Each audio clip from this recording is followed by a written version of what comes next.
Alright. The year is 1866. And it is in a divided country. To the north, the Union. To the south, the Confederacy. A bitter war never truly ended. You find yourself in the territory of Nuevo Tejas, a vast landscape filled with outlaws, thieves, and sometimes something worse, darker forces.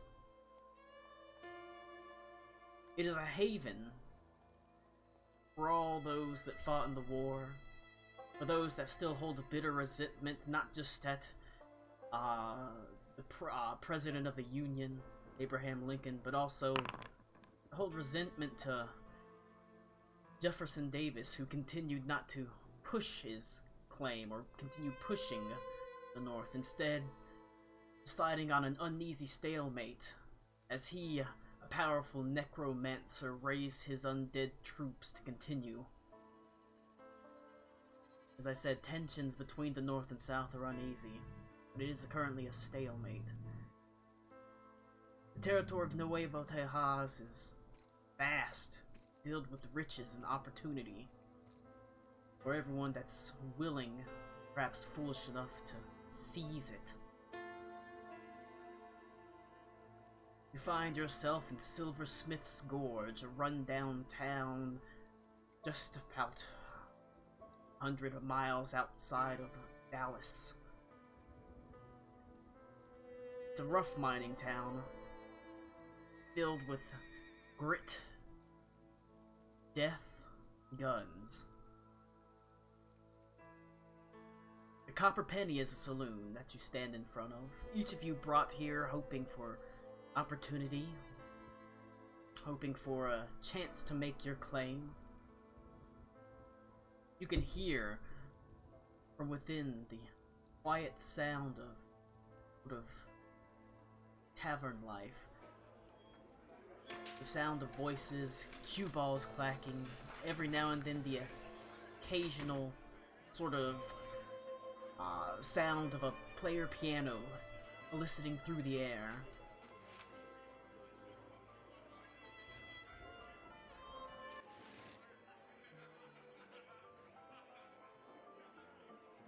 Two horses neigh quietly behind you. It seems like it's not necessarily in this fading light. It seems like it's not a wildly packed house, but packed enough that you do hear quite a few people. The doors slide before you as you move through them, moving into the softly lit room. You can see various people sitting around tables playing all sorts of games of chance, dominoes, and cards, as barmaids rush to and fro wearing frilled skirts in various colors. Upstairs you can see what appears to be women of a particular bent or a particular profession, looking out over the balcony. Every now and then a dirty, rough-looking miner or cowboy slowly makes his way up the stairs and takes one by the hand and leads her up to the room. The Copper Penny appears to be a rather rowdy place, but quite a welcoming one. Almost immediately, as you walk through the doors, a woman comes to you and says, "A hot dog, sugar. I ain't seen y'all faces in town before. What brings you to the town? What brings you to the Copper Penny, my beautifuls?" Belts. And this, like, almost gross looking, just wearing furs and shit. And he's actually, like, got all the fucking furs and shit he's got portrayed, just, like, kind of heaped over his shoulder. Well, Where's business? Well, if you're looking to sell pelts, you might want to talk to old Farley over there. He's He might have had a drink or two, so we even got him a little bit loosened up for you. You'd probably get a good price. Hopefully. Maybe you can repay that kindness by buying a drink, or perhaps an evening of company. Whiskey. Dry. Oh, sure thing, honey. She, quickly sort of, moves away, going to the bartender, who appears to be, Orc. He's wearing typical bartender regalia, a sort of dark, sort of black vest over a white shirt, long sleeve shirt with the, sleeves having been rolled up to his, elbows, and, he's got, like, the very well-tailored slacks, as he reaches to the various different colored bottles behind him and pulls one down that's of a dark, reddish honey color, and, pours a shot out.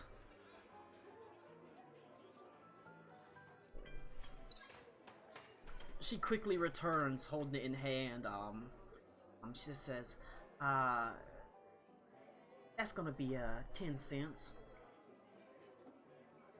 Just assume you have money on you. Yeah. I give the 10 cents and just fork it down. And, is she, like, carrying it on a tray or something? She just holds it over to you. The tray is her dainty hands covered in what appears to be, fingerless fishnet gloves that rise up to her elbows. Alright, I'm gonna take the shot from her, and I'm gonna take the shot and just give it back to the empty glass. Well, a Constitution check. Constitution check. That's an 8. Alright. Almost immediately, you can feel the burning effect of the whiskey as it rolls down your throat. Feeling first your gullet and then your gut with fire, as it's powerful whiskey. Certainly not the things you've run into in the larger cities. This might as well be paint thinner, but it does the job. As almost immediately you feel your lips begin to droop slightly, your face growing a bit numb, as the woman smiles at you. Pretty good, right?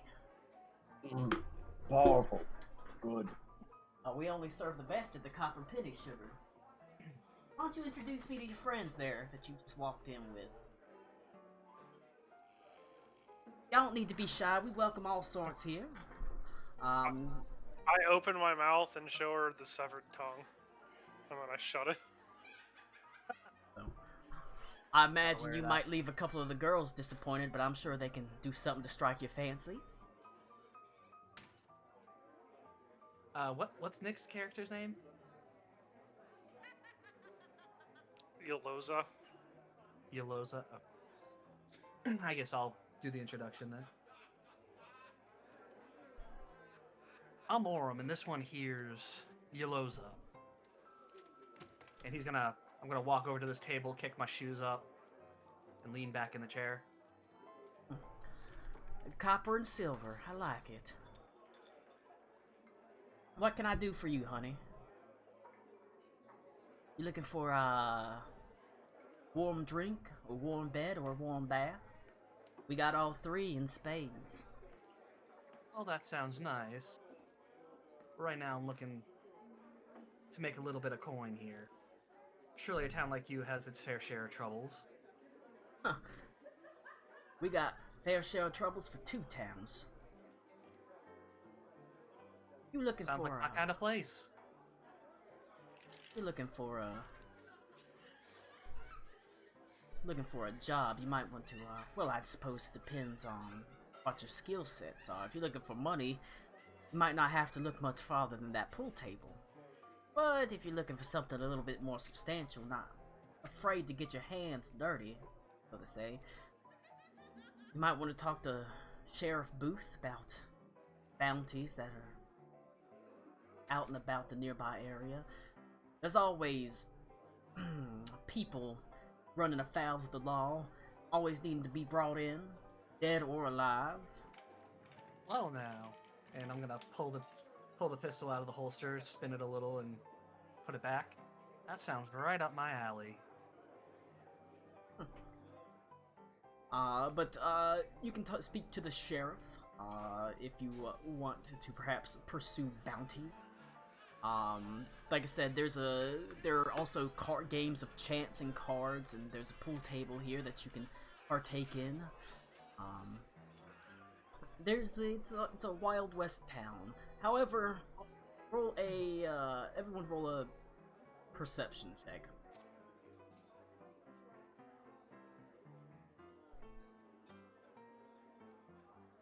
I didn't sync it up to the fucking table again. It's a 10. I got a 13. I don't know how to sync it up though. Click on features and traits. Does it have that like parse thing? That parse message? No. Like I said, you're just You have to go to the can't. Beyond 20 app on your thing and make sure it's on virtual tabletop only or something. That usually works for me. I just gotta click on it again and it'll work.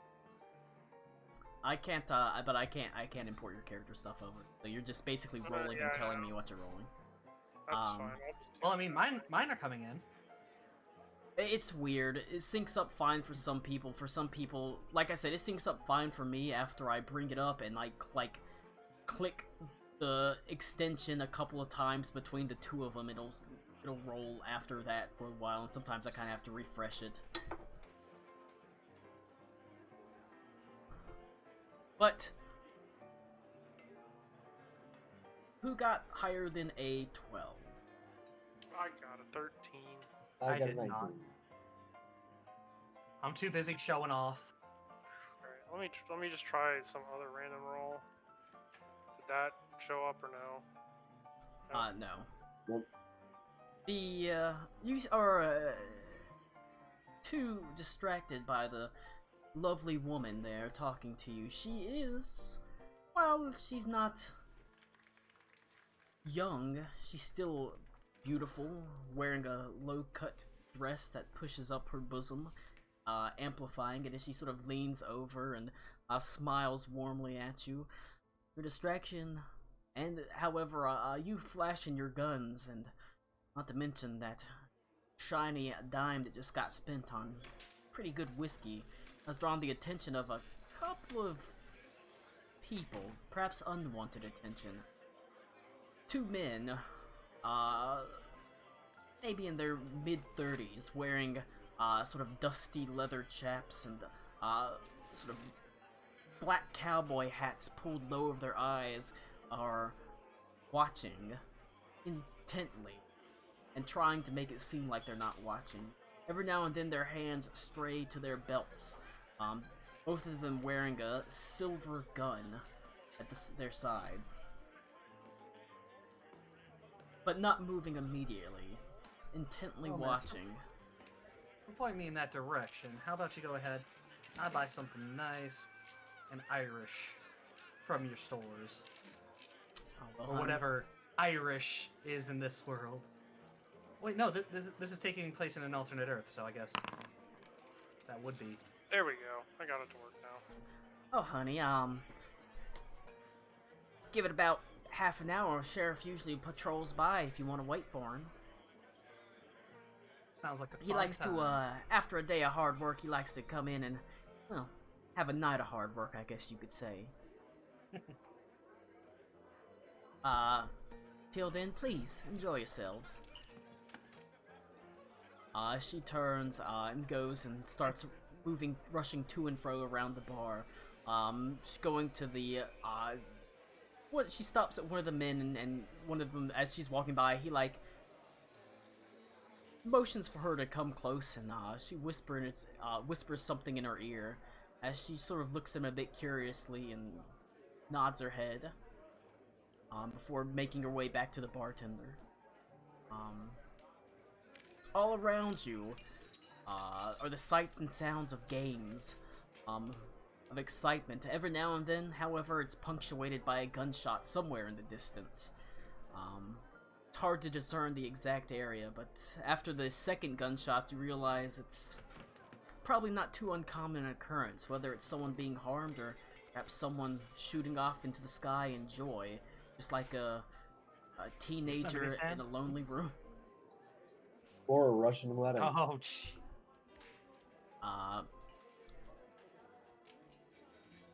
As you, would anybody like to do anything in particular within this place? Just like my Irish drink.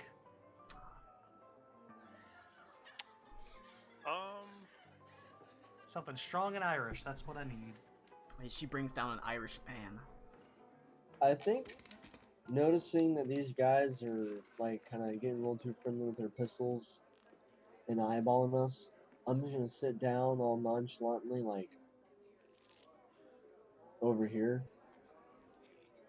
and I'm gonna try and this is gonna be stupid shit. I'm gonna try and sleight of hand his fucking pistol from far away Oh, with my gee. long ass lanky arms, or at the very least make it drop on the floor.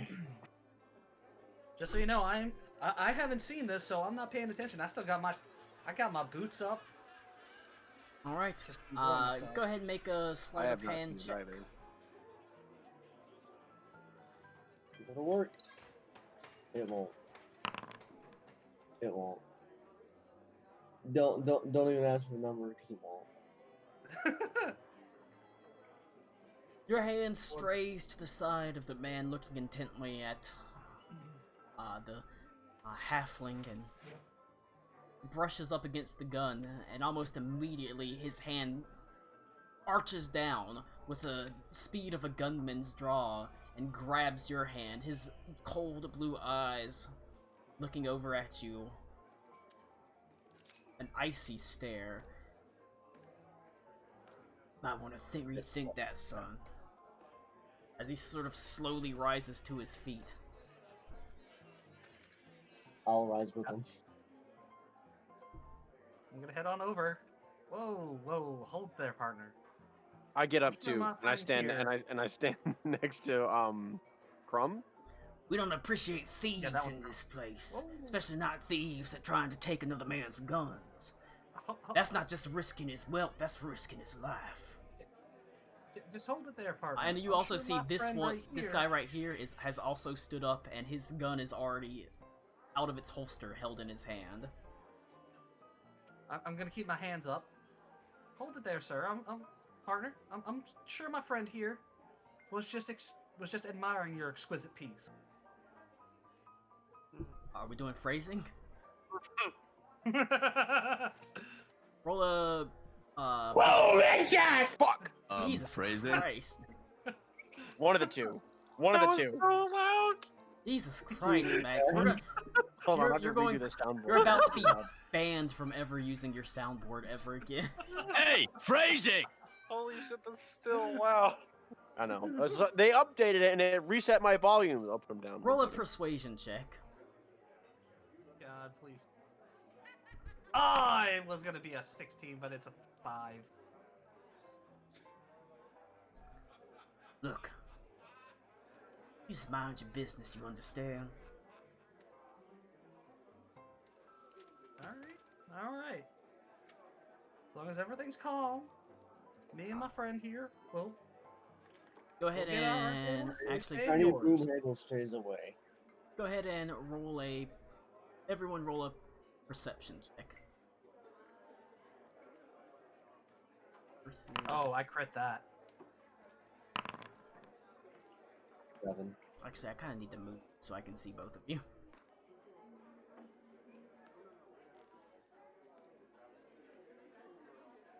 All right.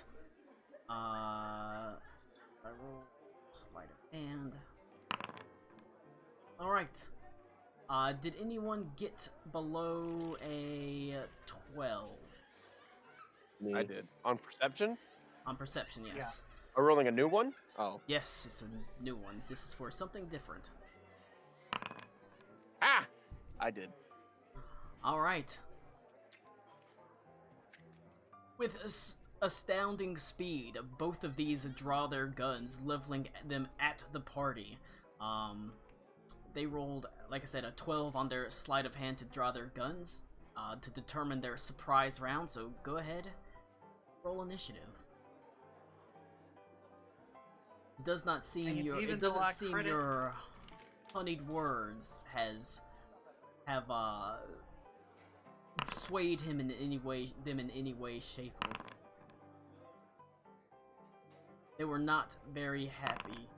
Like I said, that's if right. Oh. Yep. Oh well. if you Oh, got my sheet isn't in here, so it doesn't work. Oh shit. My initiative should actually be a 13, because that's a 10. Okay. I didn't add my initiative. I forgot that it doesn't translate. Whoop. Yeah, mine's Yeah, okay. a flat 20.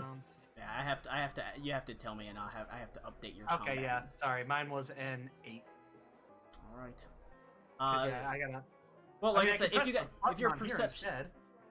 well, it doesn't have any of your dexterity bonuses or anything like that. Oh yeah, that's right. Okay. All right, an 8. Yep, an 8 for poor Orem. It's could be much worse. But the sleight of hand is to determine who is surprised and who isn't. So if you got a 12 or above, you're not surprised. If you got below a 12, you are surprised, which means you lose first round, basically, your action. Oh, What I do. was Okay, that's the one I should. Crom was 20, Prom was a 20. but he's also surprised. That would be more like. The Cowboys are 8. They're 9.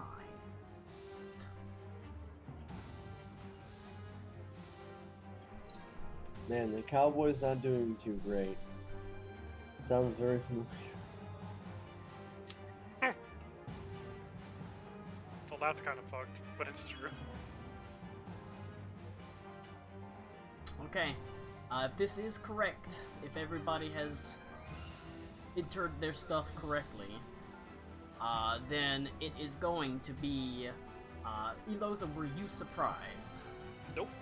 Alright, so you get to go first. They've got their guns drawn with surprising speed.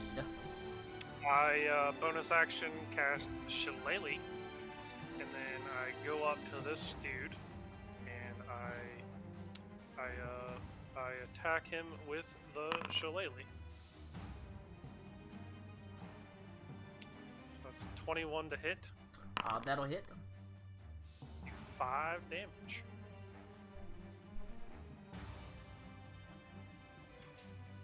You said you did 5? Mhm. Alright. You run forward, your stick in hand, your club sort of lashing out, just catching him in the arm.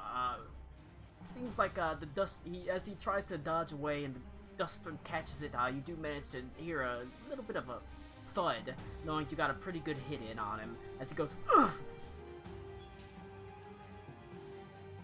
Alright. Anything else? Nope. Alright. After that, it goes to Crom. Were you surprised? Yeah, Crom was surprised. Alright. It goes to Bedrock. Were you surprised?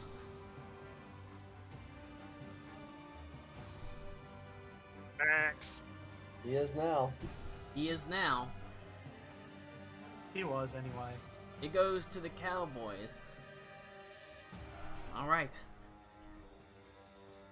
They are going to, actually, they're going to use their special ability, Fanning the Hammer, to fire. This one's going to fan the hammer to fire 3 shots. The first shot is done with standard. It would help if I could open up. It's a D20. The first shot's a miss, as he fires it off at you, Orem, and then he quickly swivels around, pulls the hammer back and fires again. This is done with a -4. Does he get more minuses the more shots he does? He does. That's kind of neat. That's what he That's does a neat little when he mechanic. fans the hammer. There's ways that you can fix that and lower it, but since they're just basic mooks, they have the straight up just penalty after penalty. Even so, they can try without really any harm. So that's gonna be a 10 plus 6. That's gonna be a 12 versus Crom. 12 misses.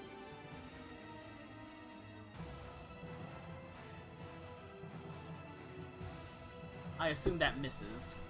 Yeah. It does. Alright.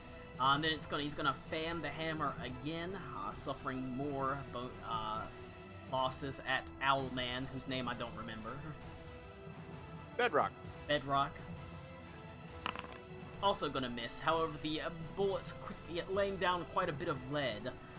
He fires in quick succession. Meanwhile, this one is going to do the same. He is going to fire a shot first at you with disadvantage because you're right in his face, and he doesn't, as a basic guy, he doesn't have any like sharpshooter talent. In fact, he's not even gonna. He's gonna fan all 3 hammers. No, he'll save it. He'll just fire a shot into you.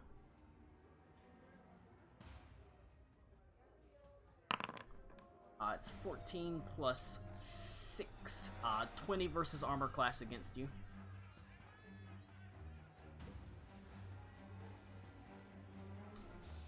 Eloza. That's it. How much? It's 20 versus armor class. Oh yeah, that hits. They're using standard guns. You take 8 points of piercing damage as the gun rings out, piercing through your shoulder.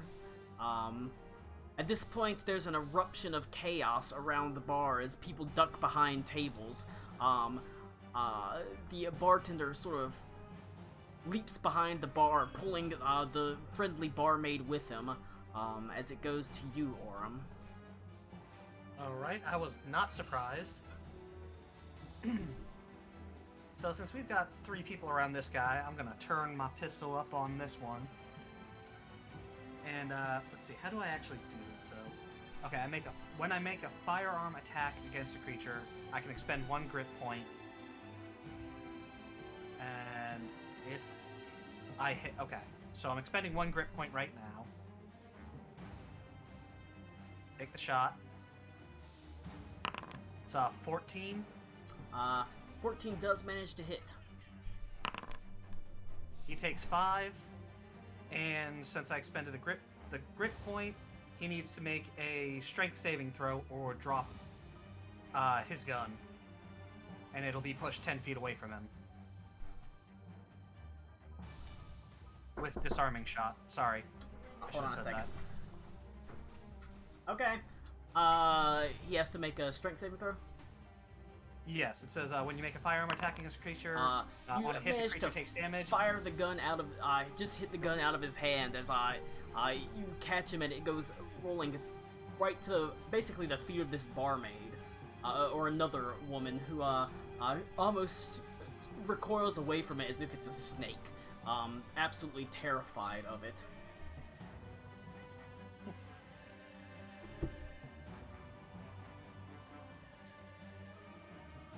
And I'll just, gonna step up, jump up and over this table. Don't really have much to do, but I'm just gonna, kind of mockingly tell him, think you might want to put your gun away now? And I'll end my turn there. Shit, I'm about to holster this gun in your ass. It goes to Eloza. Surprise rounds are over, so it's all back to normal. Colin, you know that scene in The Mummy where Imhotep doesn't have his tongue yet, and he kind of just like growls as a mummy? I do that to this dude, and I whack him with the shillelagh again. Okay. It's a 14 hit. Hey, it's not bad. It's not bad. You do manage to hit him. 11 damage.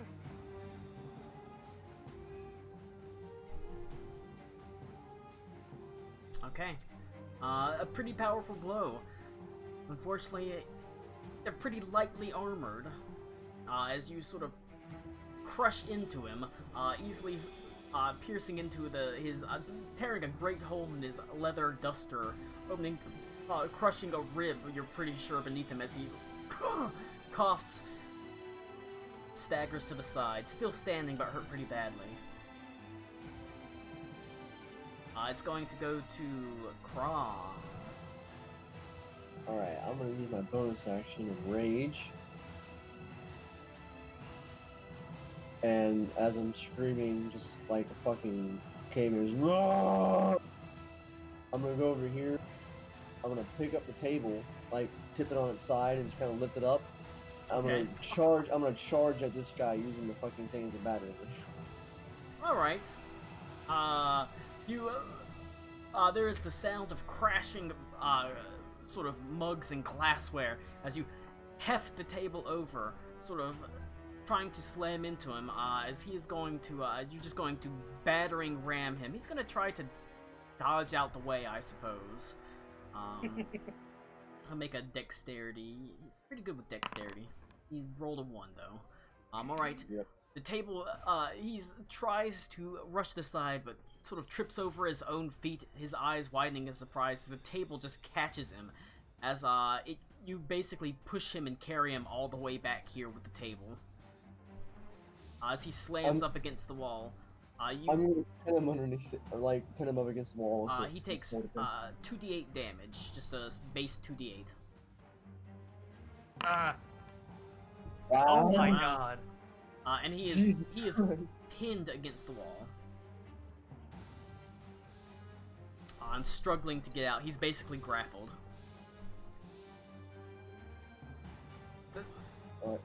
Let me go, you oaf! As it goes to Bedrock.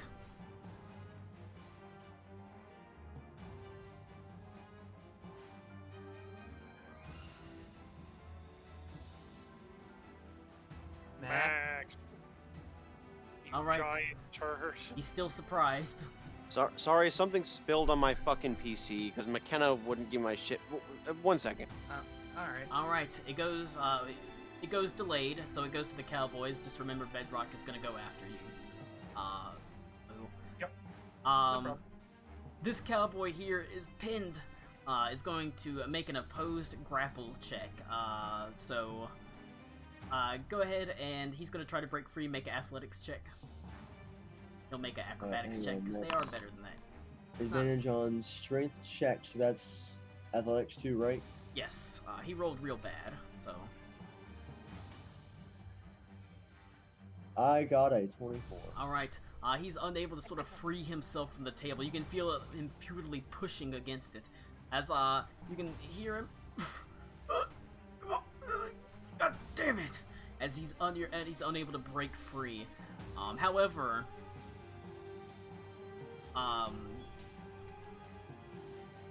What is everyone's passive perception? Mine is a 15. 11. 12. Or sorry, yeah, 11. Alright. 15, 11, and 12. That is it's a 19. Well, hold on. 16. Sorry, I'm back. We delayed you, so you'll go technically at the end of the round. Okay. The scuffle down here, the sound of shots, has drawn attention. It seems like these cowboys weren't alone. Some of the men upstairs with the women have rushed out and are on a second floor balcony overlooking it. Guns drawn.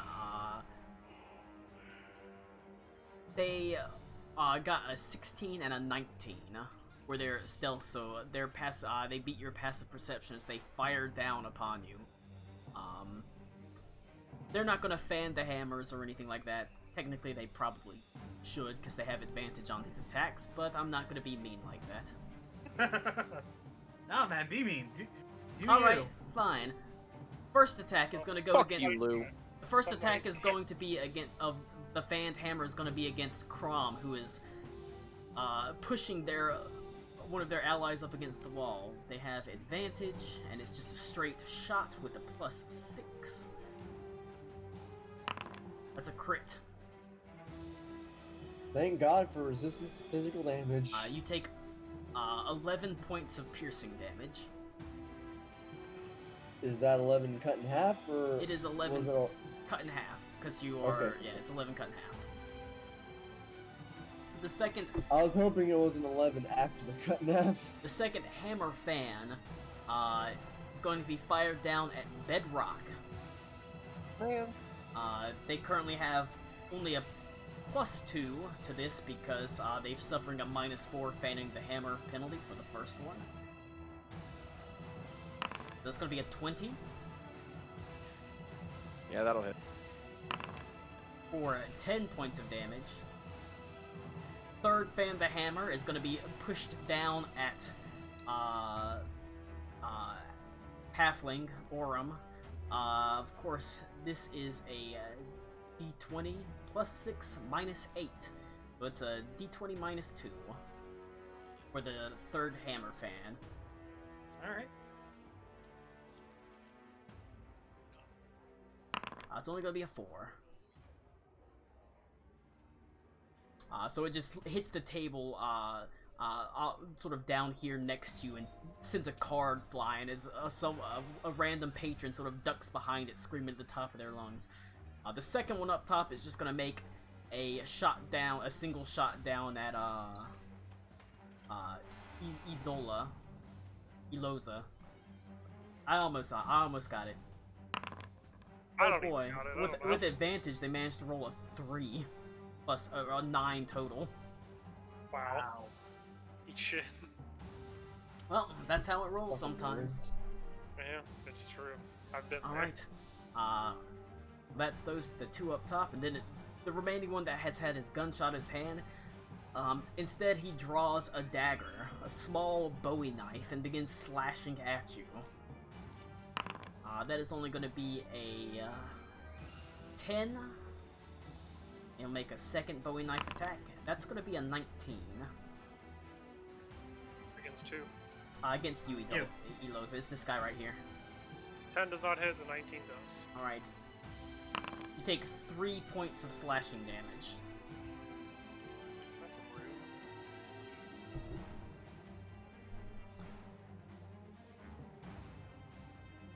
Alright, it goes to you, Aurum. There are people up top that are shooting as well, but like I said, they Hang are on on. a balcony. You can get underneath them. Hang on. We skip Max. No, or he'll go. Yeah. He goes He's going last. at the end of the turn. He goes Oh, last. right, right. Since he delayed, he He's goes delayed. last. Alright, so I'm just gonna go ahead and come up here. Unfortunately, I don't really want to do much because I need to reload. Huh? These things only have a reload of 1. Don't have those sweet 6 shooters like these guys do. Yep. So unfortunately, that's really all I'm doing right now. But Alright. if I can, I'd also like to just, I don't know if you make it a bonus action or whatever, but because I need my action to reload, can I like duck under the table? Yeah, that's fine. Okay. I mean, that would. Technically, you don't need if you want cover from the people above you. You can actually move 1 square back, and you'll be beneath the balcony where they can't really shoot down at you. When you say 1 square back, do you mean like right here? 1 square back here. Oh, okay. Yeah, I would have been able With to a wall. move there. Okay. All right. I didn't realize that the balcony is here. Yeah, technically Okay. it's right at the edge. It's got a very, very super faint shadow delineation that's hard to see because it's dark. Okay. It is Bedrock's turn. This guy is pinned up against the wall by a table. This guy's been beat up pretty badly and he's been disarmed. There are 2 people upstairs that are shooting down at you, sort of using the railings a bit as cover, and you're having to shoot up at them, so they're... However, the stairs upstairs are right here, so there's a way to get upstairs. Bitch, I got a way to get upstairs. Fly, motherfucker! That's exactly If what you I'm would like be to doing. fly up, if you would like to fly upstairs, you merely have to tell me where you want to go. I want to go to the nearest guy up there, and I want to get right in his face. Okay.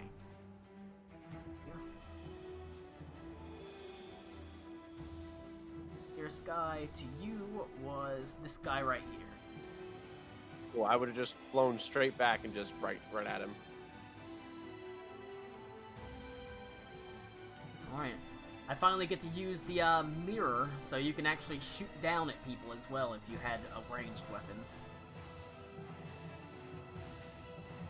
Okay. Cool, I'm right there, and I'm gonna whack him.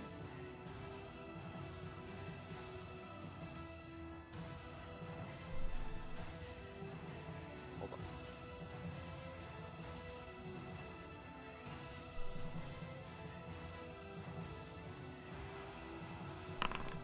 It's a 17 to hit. It does hit. All right, that's 6 damage, and I'm going to Flurry of Blows. Flurry of Blows is 2 times, right? Yes. Yes, Flurry of Blows lets you do it twice. Yes, You 200. spend a 200 key strength. point. Yeah. Well, you're, Otherwise, you can just do you can do a single extra unarmed strike for just your bonus action. boy, it sure would be nice to have the horse kick to knock him off the edge of this fucking balcony. I know, right? I'll be back. 22 to hit, max damage, so 7. That's a 10 to hit, so I don't think that one hits, but Unfortunately not. You- He's unfortunately, you sort of mistime your final punch a little bit and only catch a piece of his leather duster. As he goes, "Holy shit, you can fly!" Oh, I go, who? I get it. bro. I hate you. Alright. Those wings you have ain't just for decoration, man. And that's it. That's what I got.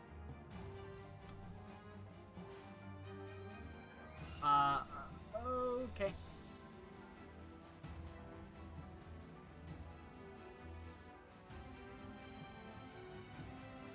I hate that they fucking do that shit. What? Uh-oh. They pull him out of the combat order when I move him to a new map. Oh, right. Oh. Actually, just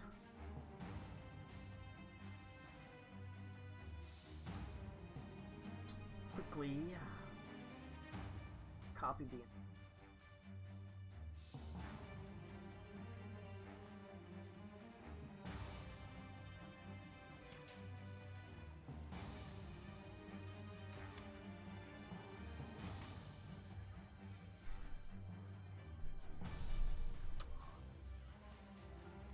Fuck it, I'm gonna go with. I mean, if you're just trying to remember where he was between Crom and Cowboy. Yeah. I'm gonna add him to a add temporary combatant. Go with fucking Bedrock. It's gonna just get a. Just gonna give him a 60. That'll put him in place. Okay, I'm just making sure it done. Okay. Eloza, it goes to you. Well, I do the same thing, and I beat his ass. with Alright, he's the beat short- up pretty badly. 7 damage. I imagine with his tongue cut out, he just screams like some kind of enraged mandrill. I scream like. Have you seen Mummy? I scream Yeah. like Imhotep when he doesn't have a tongue. Oh, yeah, okay, that works too. Alright, still standing. But after that, it goes to Crom. Currently, you are just basically holding a table in hand, basically battering it against the wall with this guy who's crushed between it. Headbutt him! It would be difficult. It's a large table. You'd have to move the table aside.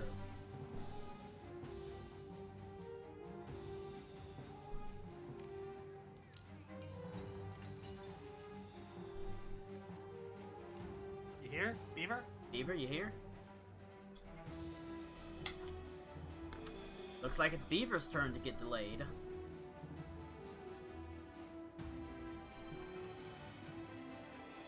Five, Our Beaver's gone. 4, 3, 2, 1.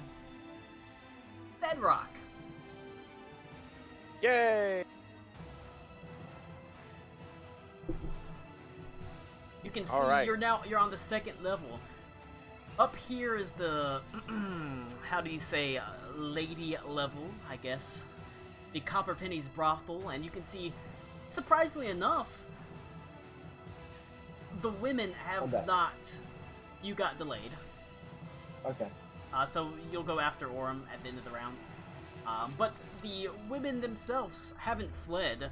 These are hardened Western women used to the sort of rough and tumble lifestyle. Several of them are actually watching from a doorway. Basically this doorway, I'll go ahead and open it. They have tiny little one-shot pistols in hand, guarding the entryway. They seem almost unenthused as they watch the fight going on. It's just a Tuesday. I want to. For you, the day you walked into the Copperpenny was the greatest day of your life, but for them it was just a Tuesday. What year? What year is this about? Is it like 18, maybe 1866. 1860. 1860s. All right. Oh, 1860. I point to the guy far away from me, and I say, $1 to whoever can disarm that man. Now, Alright, well. yes, it is basically That's a lot of money. 1 year after the Civil War would have ended in our time. However, it didn't end, technically in theirs. Roll a persuasion check with advantage. Damn. Oh, I got an 8. Alrighty. Well, I guess you get to keep your dollar at least. We'll do it for $1. No one moves. I'm Dollar- just like, $1.50. done. The two girls look at themselves, and both of them take their one-shot pistols, and they fire off at this guy right here. And they actually are pretty decent shots, it looks like. Not that decent. Oh wait, it would help if I did not have him selected. It's not that decent. Well, not decent. God damn. 1 hits. The 7 hits. Oh, okay. I accidentally rolled the cowboy. So the 7 hits.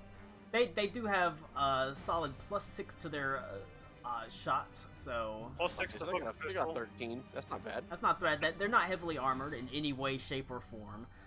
So it does manage to hit. I believe the single-shot pistols deal a D8, right? Yes. The Exandria palm pistol that does what? Yeah, it's a D8. As do the revolvers, but they get 6 shots, so... Alright, one of them pierces him as he sort of staggers backwards, and they begin reloading their guns. It does seem you have at least had the promise of $1.50. I mean, they'll probably suck your dick for $1.50. They'll gladly shoot a man for $1.50 in a town like this. Okay, mean, so I usually decided they to do it roll for for that. free. Was that my action, or can I still take my Yeah, attack? that was your action, because it affected the All right. battlefield. That's fine. That being said, they are interested in helping you at the very least. Alright. After... You still have your bonus action. you do have a Oh bonus yeah, action can I if you just want to deck use him it. with my bonus action then? You have something that lets Yes. you... oh yeah, because you... Well... Is the Monk? bonus action monk contingent on you making an unarmed attack and then doing The it? flurry of blows is, but my hand is still a weapon technically in my offhand. Well, I was just wondering if it's like a dual wielding. You have to like whenever a character dual wields, they can make their bonus attack contingent on if they make no, a it weapon is. attack. Okay, it is. Oh, never mind then. I guess. Yeah, you're right. Since you used your action to persuade the ladies to join your side, you Yeah, didn't flurry make of an blows attack. is immediately after taking the attack action, and then the unarmed strike. It says bonus action when you use the attack action with an unarmed strike or a monk Yes, weapon. so technically no. It's basically like dual wielding, which requires that you have used the attack action to follow it up with the bonus attack. And okay, so also I'm going to get behind this dude. The chair probably doesn't count as cover, but I'm gonna imagine it is because I don't know. Maybe I'm kind of small. I'm medium. All right. All right. That's my turn. After Bedrock, it goes to the Cowboys. This guy right here, Elosa, make an opportunity attack as he desperately dives for his gun, which is over here.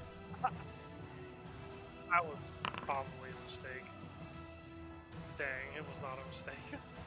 I mean, 11 might hit, I guess. 11, not quite enough. Almost, but not quite. As he dives away, sort of hitting the ground with a roll, he takes up his gun, and quickly levels it towards you, firing off a single shot at you. It's only going to be a 9, though. No. Alright. I roll it more. You quickly sort of duck behind the chair as the bullet flies up past you. This guy that is currently fucked over by Crom, he's gonna try to free himself again. He can't really do much, blocked by this table. As long as Crom's holding it in place, he's pretty well incapacitated. Go ahead and make a same roll, an athletics roll. Oh shit, he got it. He got a 24 that time, so he rolled real well. 18, yeah, he got out. Alright, he manages to free himself as he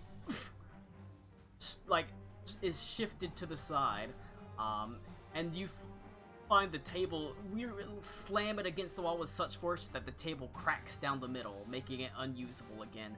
However, it was his action to free himself, so, but he has freed himself effectively.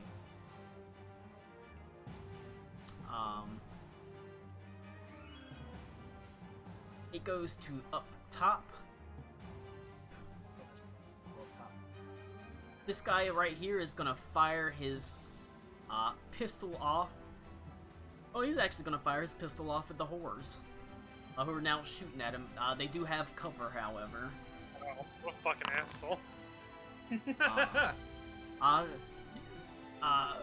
Bedrock, you can see this man levels his gun at the two women that produced palm pistols to fire at them, and almost immediately they duck behind the doorway up here. Smart. And the bullet fires off.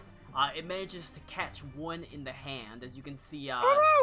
Deals a bit of damage, and you can see there's a smear of blood. You can hear her cry, "Ow!" I just barely managed to catch her, however. And this one right here, he's gonna turn and fire a shot into you. He has fanned his pistol, so she's only got 2 shots left. I know what I can do with that. Oh yeah, the +2 is the pistol shots he has left. He's got 4. He's gonna fire a shot off at you with disadvantage because you're right in his range. You're up in close range. It's a critical miss. The gun jams. Oh. That's the guy right in front of me? Mm-hmm. Dude, he like levels the gun. I like throw my hands up a little bit. Fucking pops and jams, and I'm like, dumb bitch. The gun misfires. And he looks at it, and he like pulls the trigger again. There's nothing but it is now a basically a broken gun until someone fixes it. But that is all for them. Goes to Aurum. Alright. Well, I'm just gonna go ahead and make my way on up here. Because we didn't... For the miss that she might want to go ahead and hide herself up behind the bar. And I'm actually just going to, I guess it would be an improvised weapon, because I'm just going to pistol whip the dude. Okay. Improvised melee weapon, so yeah. I'll count it as a... You know what? I'll count it as a club. You're proficient with clubs? No, in fact, I don't think I'm proficient. Simple weapons, yes. Club is a simple one. Club is a simple weapon, yep. Okay, then yes. Boy, oh boy, if a glorified stick isn't a simple weapon. Well, I don't think it's really going to matter, because I've got a +0 to strength. But what do I need to roll? It's just a... If you have a +0 to strength, it's just a roll plus your proficiency. No bonus from the ability check. Damn. not quite enough. Not quite enough. As you rush to pistol whip him with the edge of the pistol. Even though it's a palm pistol, it's still got a pretty reasonable handle. As you try to bring it down on him, manages to dodge to the side. You know what? I'm gonna use my surge. Use my active surge and try it again.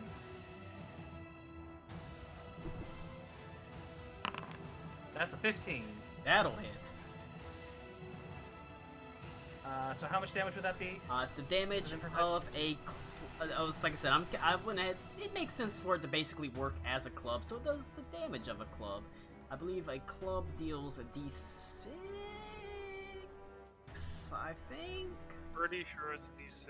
Yeah. D4. D4. So it's a D4 bludgeoning damage. And since I guess you don't have a strength. Or no, you don't, since it would be D4 plus strength, but since your strength is 0, it's a D4. Okay. Alright. 4 damage.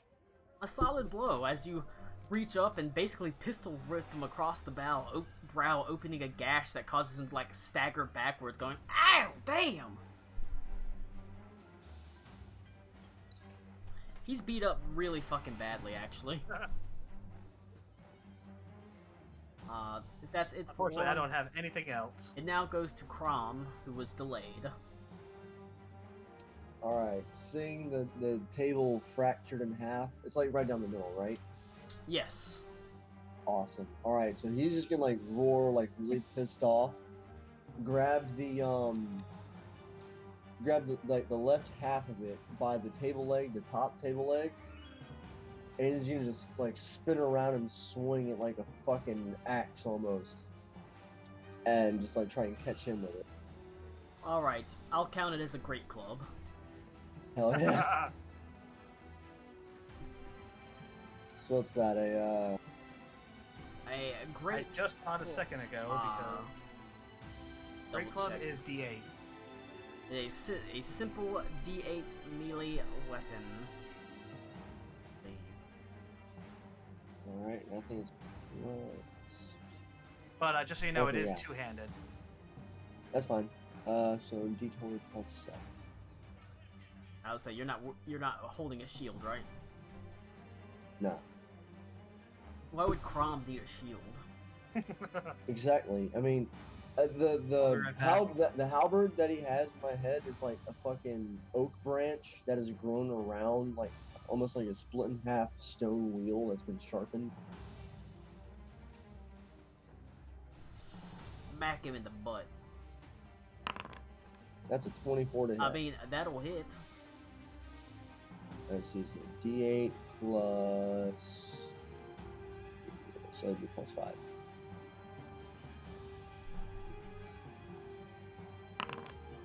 Bam, right in the sternum. There's a sound as he's slammed up against the wall as half the table just breaks across his chest. Suffers quite a bit of damage, and he is also beat up very badly. Still standing. Technically goes to the... I'm gonna Yeah. take a step up here, just in case he tries to squirm away. Alright. That's it for me.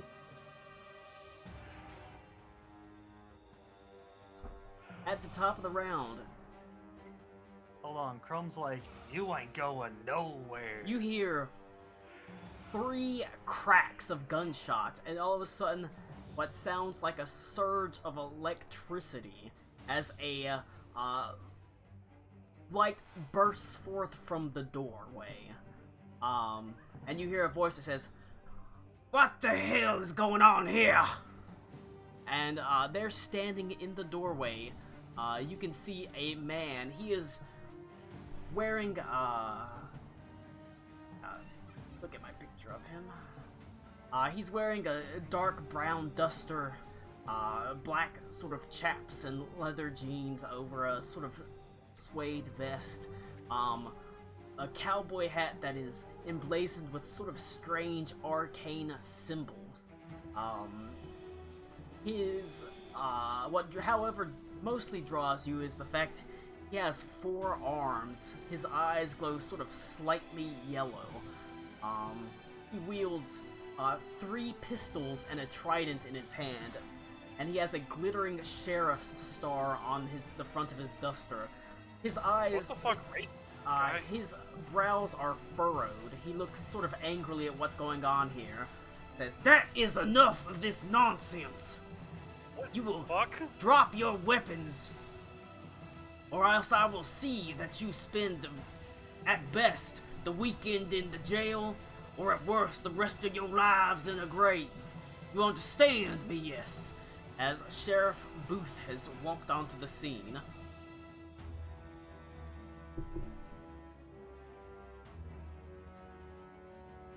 Through the front Dude, door. where'd that booker come Through from? the front door. So he's coming from here. Okay. Yes, actually, I have I asked him how little Louise is doing. token. Yes, little Louise. Yeah, actually has a token, so he is. What the hell is going on? I love him. He's gonna do the little twirl and holster the pistol. Oh, just nothing but a little bit of fun, you know, with our good friend here. And I'm gonna put my arm around the other dude. That's beating the fuck up. Has the guy in front of me with the broken gun put his weapon down? Well, we're gonna roll an intimidation check. Shit, so he got a 24 on his intimidation.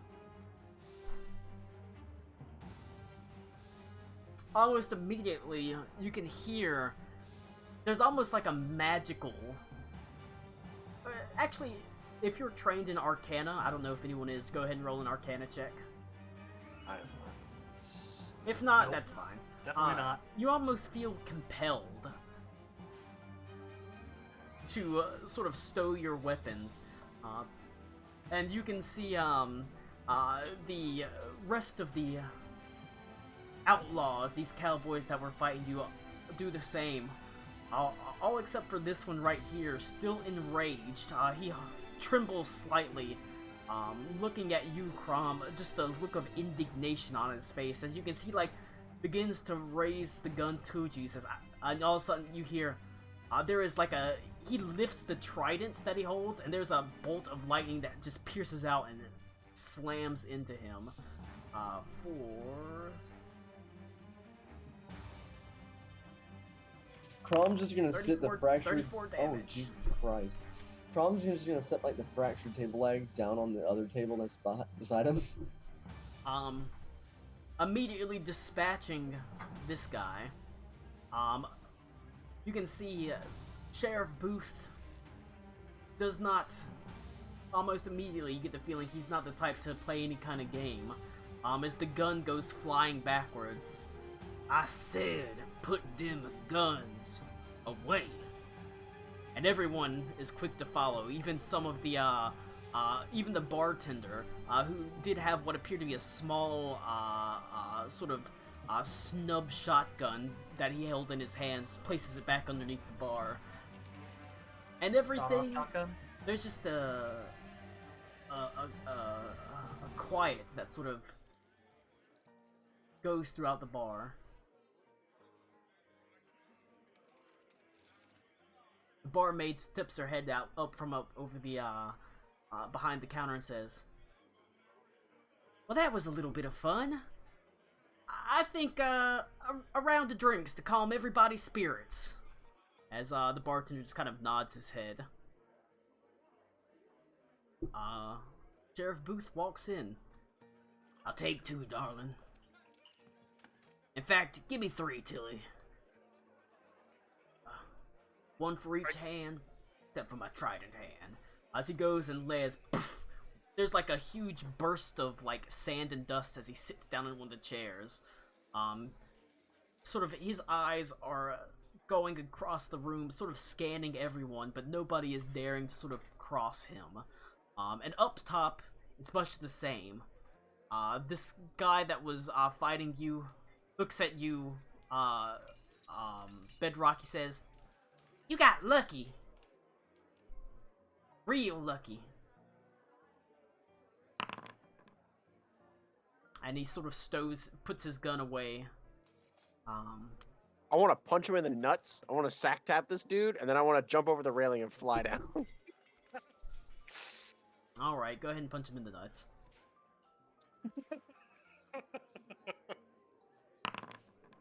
Shit, I missed. Damn. As you sort of I'm too leap over short. the edge- I've reached too low. Gingerly caresses testicles. As you fly away, he says, "Sheriff, he tried to hit me. Shut up! I'm trying to enjoy my. As I run. I'm giggling as I fly down to my. I'm trying to enjoy my drinks. I don't need you interrupting me. You understand?" I'm assuming he went like to the bar itself. No, he's sitting he's at the plopped in Oh, a chair exactly. right there. I go to that chair and I look at the barman and I go, ugh, and I point at his drink. And I hold out some coins. I'm assuming the 10, whatever it was, I think that Beaver paid. Yeah. We were just in a bar brawl, right? Basically, Yes. yeah. Are there any unattended drinks? Sure. It looks like a. I pick one up. All right. There's a Ew. half-drunk beer, but it looks like quite a few people have left the scene. But for the most part, most have gone back to their business, as if nothing had happened at all. Max, that's gonna be filled with backwash. As whenever the woman sort of bartender goes up, Tilly, you heard her Is he called. sitting? Is he sitting facing the table? I'm sorry, this is important. Is he sitting facing the table? No, he's sitting sort of facing generally down here. Okay. Sort of keeping Cool. an I eye wanna- on the area. I want to sit right here, across from him, and every time he takes a sip of his drink, I want to do the exact same motion. Sure. Nice. As Tilly pretty quickly brings you your drink, Ilos, she smiles at you and says, "I hope you enjoy, sweetheart."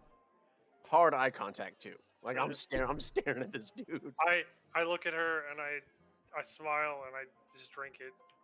God, you should have been a Kenku instead of an Owlkin. Right, and the No, I just made it. My owl's supposed to be just like a little kid. That's why he tried to punch a dude in the nuts.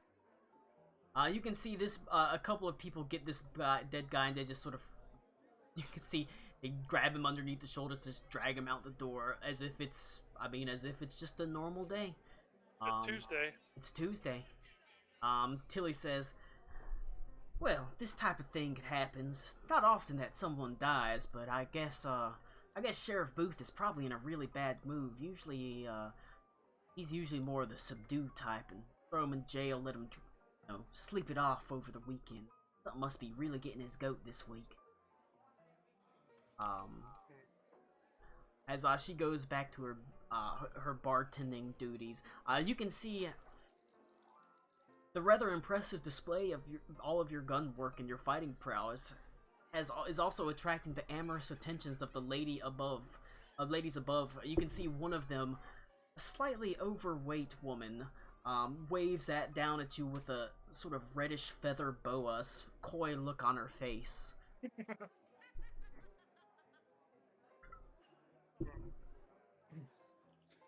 Well then, I'll go ahead, look up at the ladies of the balcony, and give a nice little bow.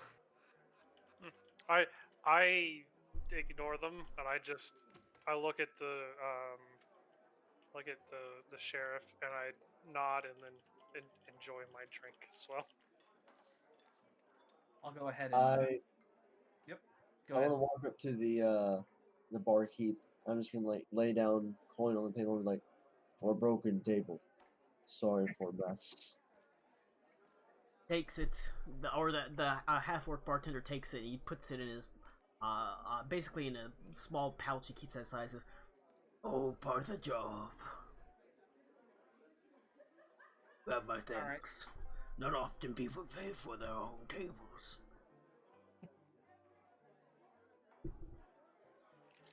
Might make a good souvenir.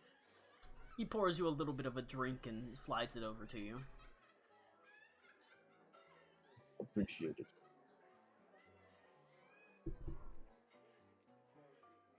The sheriff sort of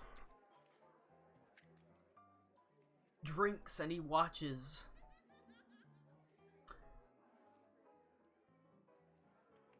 "I don't appreciate your friend staring at me and copying me. type of thing, type of actions, type of thing that ends up someone getting riddled with lead, if you understand my meaning. I'm gonna grab a chair, spin it around, and sit right here. Well, you must forgive him. He's a bit new to the ways of the world. You must be the infamous Sheriff Booth. Infamous? I haven't Well, been I called hear that you in a long really- time. Well, considering how well you just fought that entire fight, I'd say you deserve it. Definitely don't seem like the kind of person I'd like to meet in a dark alley. Well, And I Should've hope I been- don't find myself on the wrong side of the law here. suppose I should have been a bit more temperate and measured in my response, but I'm just not in the mood today. Oh, well. Perhaps another drink will help you out. And perhaps I might be able to, recommend my skills. What skills are those, son? I hope you got a powerful draw, because I ain't got much skills needed outside of that. Well, probably not as strong a draw as you, but I'm quite the marksman myself.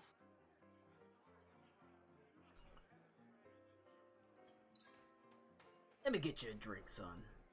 We'll talk business.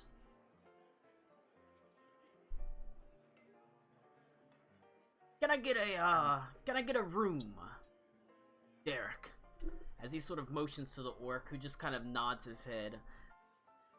Tilly, darling, why don't you send up some drinks for us? We're gonna talk some business. I'm a man who does know a thing or two. If you would like your associates to join us. Of course. Sure, they'd like to hear what's going on too. I've already like gotten up and I've headed to the stairs. He goes upstairs, and you can see almost immediately one of the women's, one of the slightly older, overweight woman, one of the ones that fired her Derringer, sort of comes up to you, Elos, and she says in a husky voice, "Are you coming upstairs for a good time?" I should just shake my hand. She sort of pouts a little bit, as Sheriff Booth sort of motions to her side, talking about business, Starla.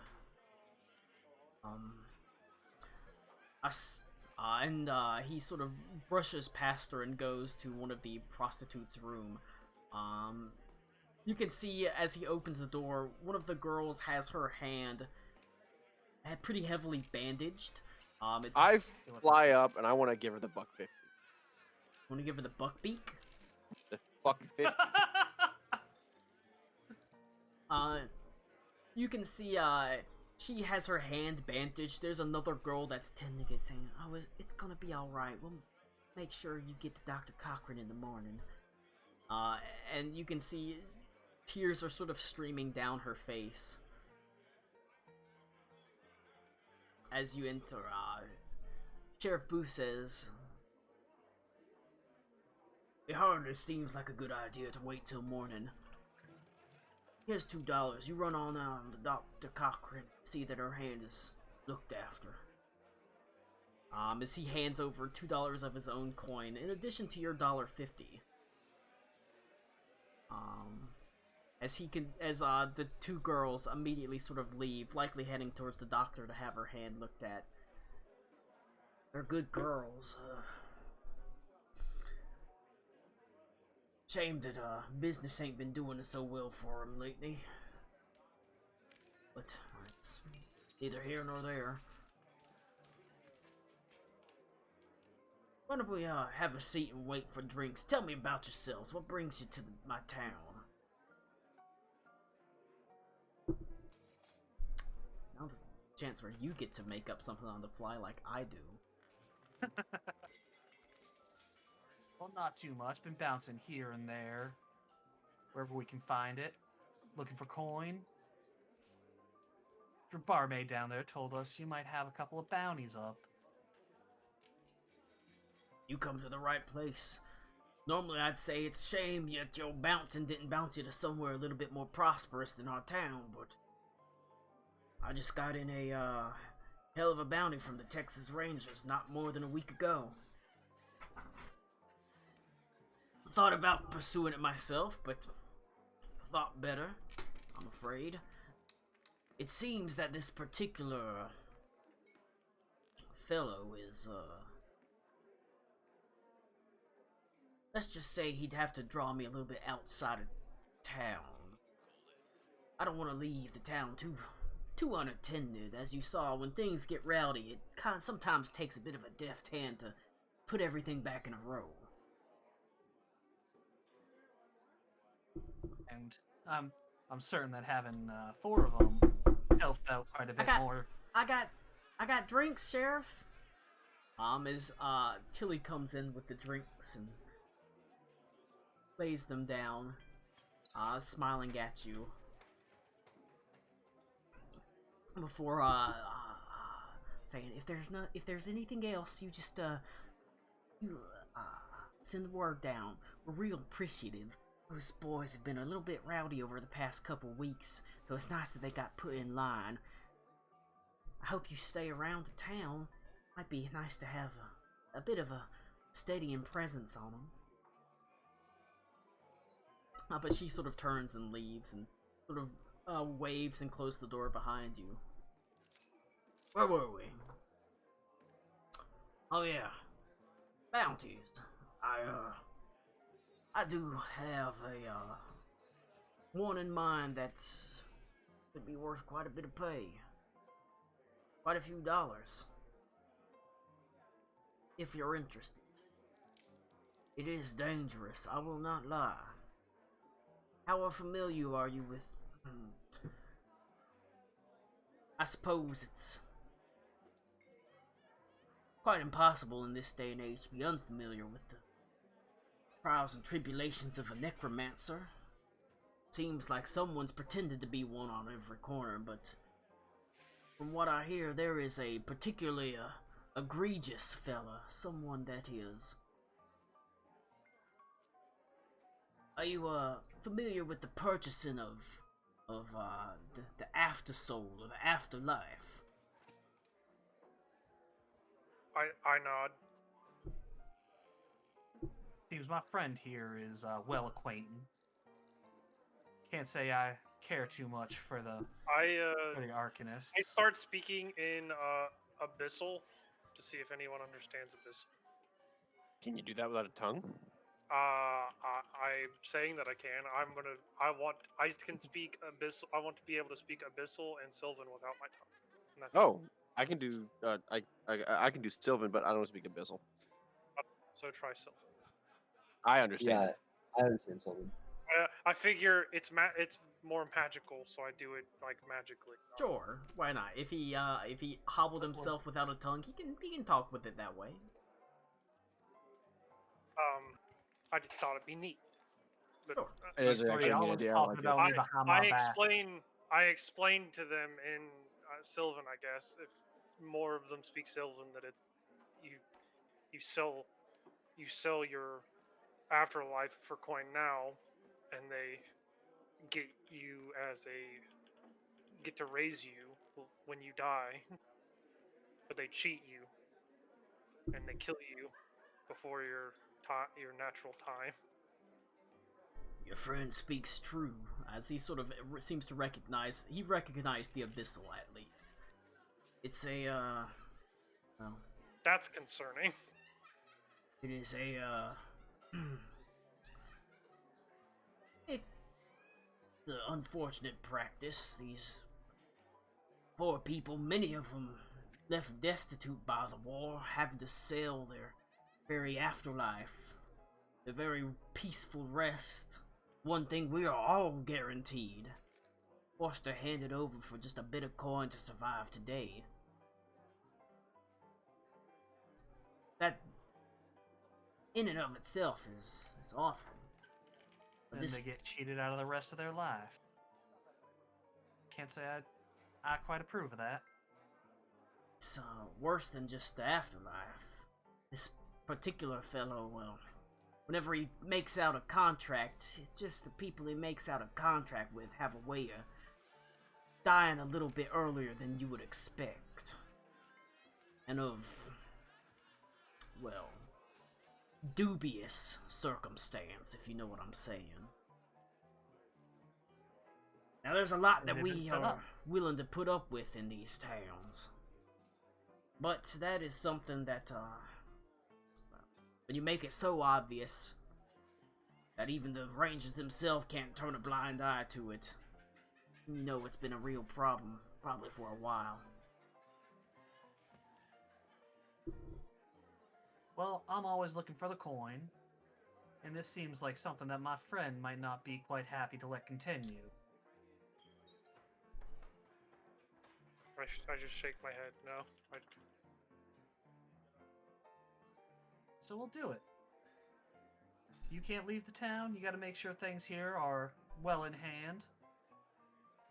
I'd be more than happy to do this for you. I'd be quite appreciative. The pay is, for him, alive is $100. Dead is $75. It's a pretty good deal. And of course, I would be extremely grateful were you to do so. You'd have part of the town, really. Want to stick around?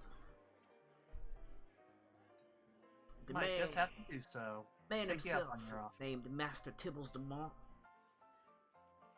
He is, like I said, a bit of a ways away. Runs something of a plantation to the south, growing, grows cotton. All right. The racist crop. Well, I don't actually see I that. was saying, the rise of necromancy has led them to not need to have human or living slaves anymore, but people are being forced into the basically being forced to have their afterlife sold. Basically work as undead thralls. But Cool then. And I'm gonna take a big chug of my drink. I think this is gonna be quite the lucrative business. I hope so, as he sort of raises his own glass. To bounties, and the wealth that they put in your pockets. The bounties. Alright. He fills you in on what details he does know. Master Tibbles Dumont. He is a necromancer that has been purchasing the rights to afterlife so that he can take undead thralls into his onto his plantation and sort of force them into basically undead work. You would think, well, aren't they just soulless things? But it seems there's something of their sentience and life bound to them. That's kind of why they still make fairly decent workers.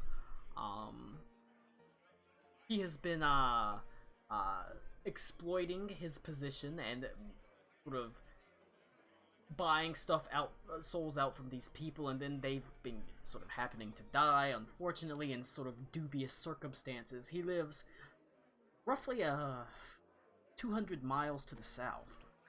Like I said, it's fairly long way. And I have to procure some form of transportation. There is horses you could rent or purchase. However, and there is also a train that runs from this town to far to the south, not quite to your destination, but it gets you within 10 miles of it, to a town called Purgation.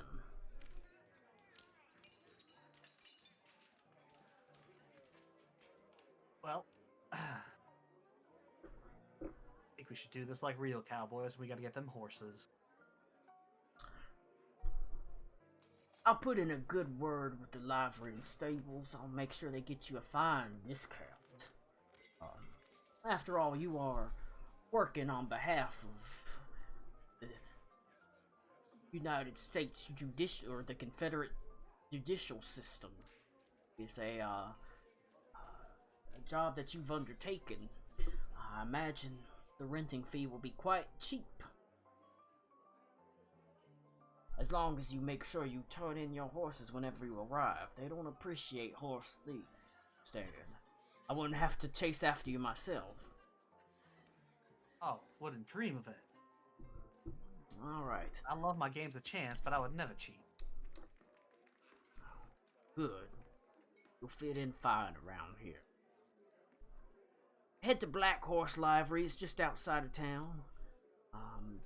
Talk to Mr. Reynolds. He's a friend of mine of some time. Tell him that you're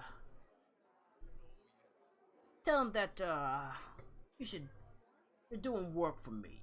He'll give you a very fine discount.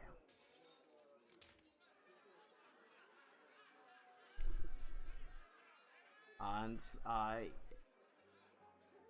he says, why don't I pay for your rooms for the tonight?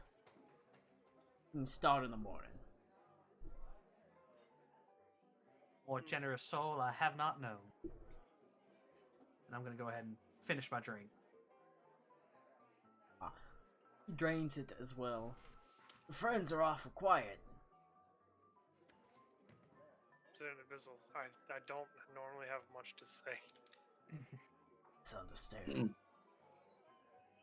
Whiskey and beer make Crom very sleepy drunk.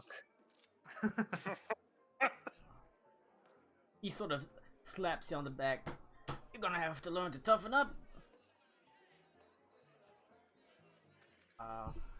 He pays for your rooms for the night, allowing you to, since you're helping him out, as he spends quite a bit of time drinking with you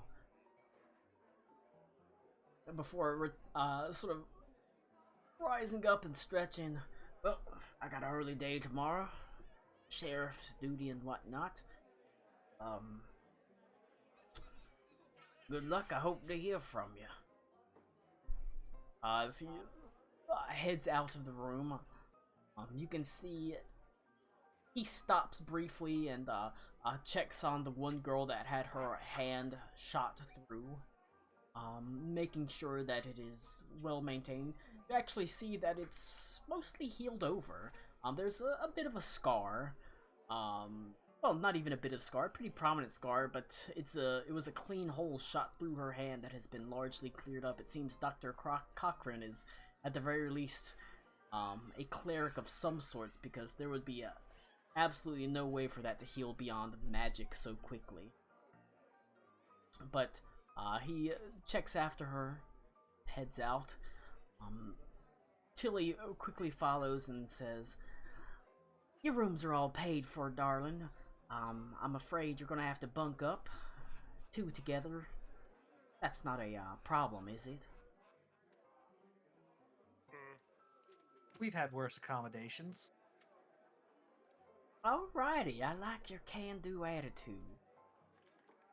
She shows you to her rooms. They're small, but they're clean. You do have to share a bed, but it's a large bed. For all of us? No, it's 2 beds. Okay. I was like, wow, we're packing it in there. Well, that would I be. mean, shit. Pay one of these girls enough, you could pack it in there too. Oh yeah. Crom is a little spoon. You do. There's 2 Make rooms. Crom feel safe. 2 rooms. 2 to each room. There's only 1 bed in each room, but it's a fairly big bed, so it's not like you're on top of each other. It's not like Crom rolls over and freaking Orem feels someone poking him in the back or anything like that. It says, "Crom, your dick is sticking in my halfling butt." It is a very simple room. Plenty of room. You do have to share a bed, but there's room on the bed, so you're able to rest. I pretty like how we're peacefully. still going with me being a halfling. You look like a halfling in the picture.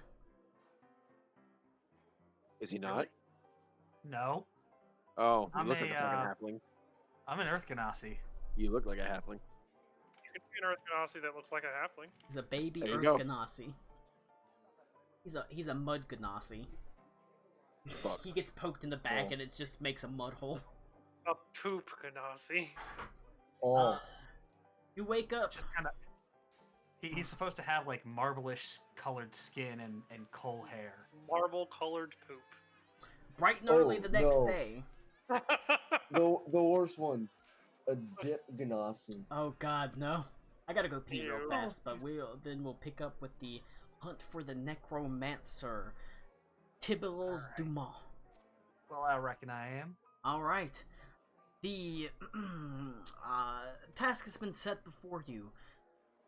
Traveling roughly 200 miles to the south to the plantation of one Master Tibbles Dumas, you have been suggested a visit to the Black Horse stables to visit a Mr. Reynolds, who will give you a fine deal on renting out horses, or even buying horses should you so wish to pursue that. You head outside of the tavern, and after asking around, you're pointed just outside of the town. You can see the Black Horse stables by a very distinctive sign. Not a black horse as you would expect, rather a very large cast iron horseshoe that almost seems to pull in ambient light around it, as if it's sucking in the essence of the sunlight, seeming to cast the Black Horse stables in a strange, shadowy twilight. Can't help but notice it as you pass inwards, and it's significantly darker, as if you're walking into despite the fact that no more than 20 feet before you were walking through bright midday daylight. You only have but a moment to sort of feel this confusion and wonder about it before you hear a voice that says, "How may I help you?" And a dark, sort of almost sort of obsidian-skinned elf comes out with shockingly white hair and sort of reddish eyes, look of eagerness on his face.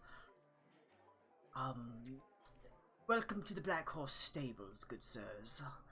My name is Mr. Dylan Reynolds. I am the owner of this establishment, and we have all sorts of fine mounts, as well as all sorts of livery, tack, and things like that. A drow. Alright, shall I continue beating the face? I mean, probably. I attempt to speak to him in deep speech. Not deep speech. I'll do abyssal. I have deep speech. I'll understand deep speech. I only want to speak Sylvan and abyssal. Your friend speaks in a strange tongue. I'm afraid I don't understand it. I try Sylvan. He just sort of looks at you, shakes his head. I understand this, so Follow. when I translate for him, what is he saying? I just asking. I'm afraid I only speak common and undercommon and elvish. I basically just asking him for we were told we would get discounts on some sort of transportation. He's saying that the sheriff said we could get discounts on transportation for helping out the town. I apologize for the abruptness of my companions here. It's true. We were led here by the sheriff, who told us to actually find you. And what luck we have that you were the one to greet us. Well, it is my stables after all. We are quite a small and somewhat specialized sort of stable. It's quite interesting that the sheriff sent you this way. He is a good friend of mine, and when many wanted to run me out of this town, he stood up for me and said that you should welcome all sorts. he must expect you to need to move at great speed. I Well, nod. indeed we do. We've got quite the long ride down south. We were looking for some quality steeds. Well, quality steeds is what you will find in the Black Horse stable. Find nothing less highest quality steeds. Are you looking to rent or to buy? Well, I think we're good just renting them right now, but I say we'll insult. have to see. What is the price of buying versus renting? He wants to know what the price of buying is. Well, if you were to rent these steeds, it would cost you $10 per steed, but if you were to buy them, it would be 100. Hmm. I look at you, Nick, and I'm like, I don't think we have that kind of scratch. We would, of course, only ask that you turn them in a stable, and they have a way of finding their way back to me, I suppose you could say. Oh, that's not ominous at all. Well, we'll definitely be renting them for now. You mind if we take a look? See? Oh, I insist. As he sort of moves, there's the large. In the sort of twilight, the ever-present darkened twilight. There's, like I said, it's a large barn that has a double door. You can hear the quiet snort of horses from within. And every now and then something slightly more high-pitched, almost like a strange growl. As he opens the door and motions for you to enter, and almost immediately looking at the stores, these are not like horses you've ever seen before in your life. They almost seem to have a echo whenever they move, just a faint after image, almost like a shadow that is constantly following them. As he sort of looks at you and almost immediately sees that this isn't quite what you were expecting, as sort of cocks his head. Oh yeah, I'm definitely. Your horses hurt my eyes. These aren't horses. They're, well, they're shadow steeds. Shadow. I would like to roll a history check on Shadow Steeds. I help. I confer with my colleague in Sylvan.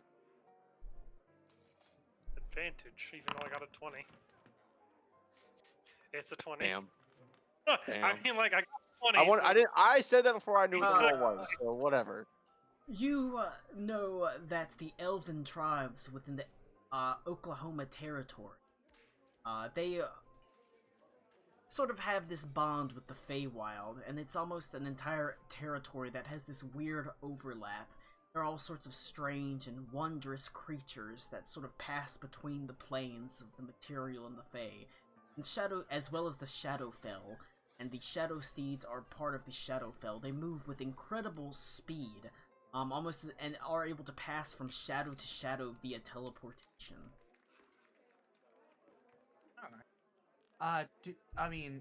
Do these shadow steeds all look the same, or are there any special characteristics to them or anything? Roll a perception check.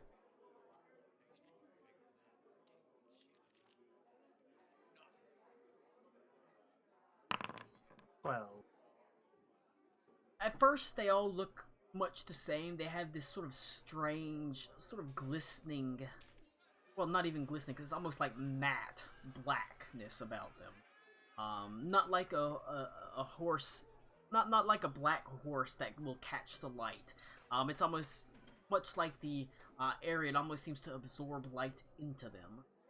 But upon very close inspection, you can see they do have slightly different lengths of tail and lengths of mane. Their faces can be shaped a little bit differently.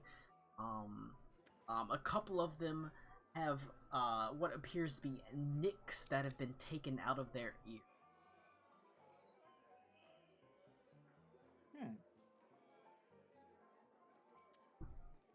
I'm just gonna slowly look at them one by one, let someone else see if they want to do anything.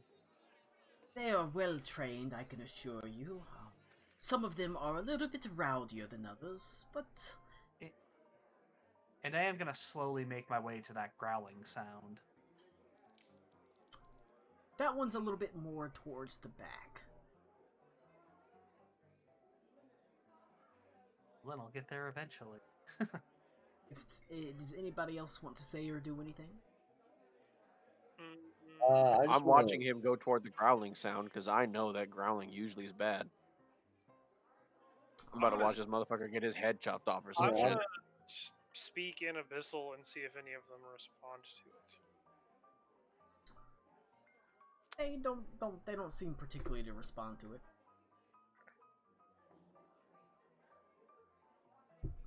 I'm gonna walk around the horses and like just try and find one that responds well, I guess. I'll roll an animal handling check.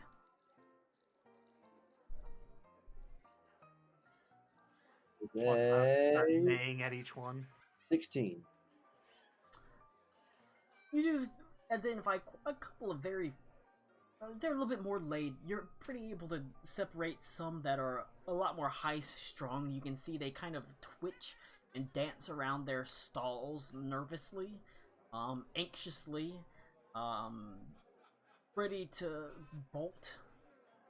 Probably not as well trained, but also all likely faster than some of the more docile ones you come across that are very sort of happily munching away at oats, things like that in their stalls, and they just sort of watch you lazily. One of them even rests his head on your shoulder.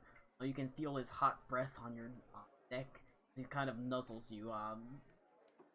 And when the thing is, whenever he places his head on your shoulder, you feel warmth, and then its shadow follows and places its head on your neck, and you feel cold where its shadow touches you. That's fucking freaky. I love it. That's cool.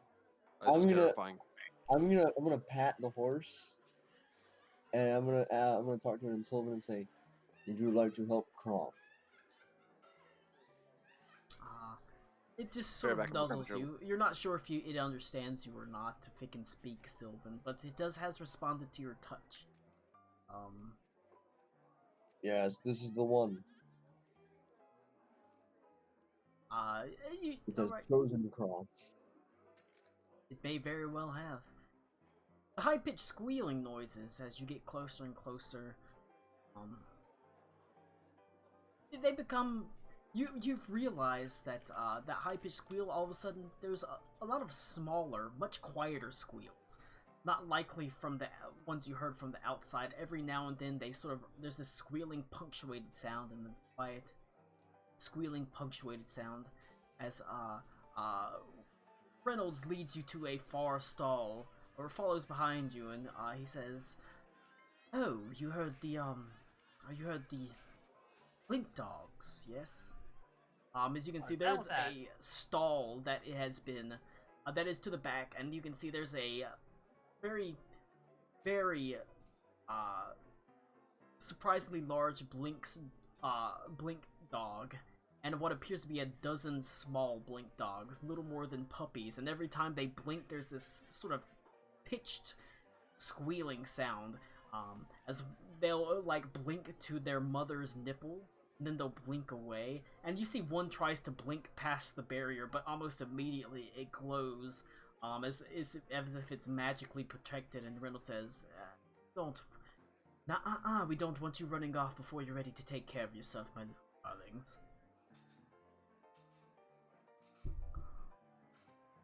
Shadow steeds hail from the Shadowfell. These blink dogs are an artifact of the Feywild, one that I grew up with in the Oklahoma Territory. You won't find a better hunter than them, or a more loyal companion if you gain their trust. They do look nice, but maybe another day. Obviously, these ones are Quite young. quite young and A brood no obviously more than a gotta week keep the old. mother. Obviously, yes. A brood no more than a week old, but one of the nice things about blink dogs is they are able to deal with the shadows of the shadow steeds a lot better than, say, you or I. I am well trained with these beasts, but there are things even I cannot do. Alright. I do apologize. Curiosity just got the better of me. Would you Let's like go to, ahead and well, get back to those would you like to steeds. go in and pet them? They are adorable. We are on a bit of a schedule. I understand. To the business at hand, I suppose. As I said, the renting of a horse is $10. The purchase of one of these fine steeds is $150. I know it's a bit more pricey than the average horse, but these are certainly not average horses. Certainly aren't. So let's go ahead and see. And I'm just gonna kind of go one by one with my hand out to each one and see if any of them, I get any reaction from any of them. Roll an animal handling check.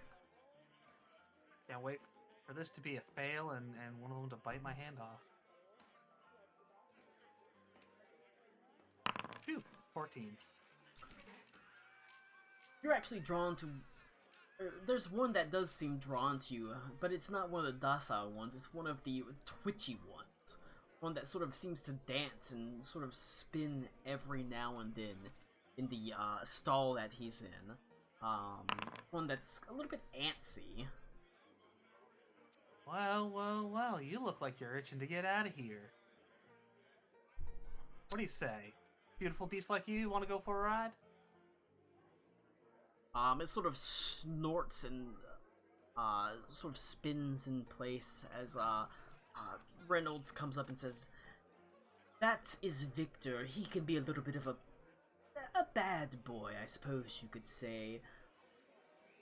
He is certainly incredibly fast, but he gets... let's just say he can be a bit excitable at times. It can take quite a steady hand to rein him in those circumstances. But if you are an experienced horseman, you will find no horse faster." Well, I'm always up for a challenge. Far be it from me to stop you from renting the horse you want to rent. I can have him saddled up within the hour. No more than half an hour, I can have all of them saddled up. Yep. And I just stand there. Ludwig would like to look for his. Yeah, I stare at them, and I just point at one. And I guess just with my animal handling, I just point at one, and I'm like, that, you know. A beautiful, majestic mare that is taller than all the rest. You can see, she does not move as wildly or erratically as the horse that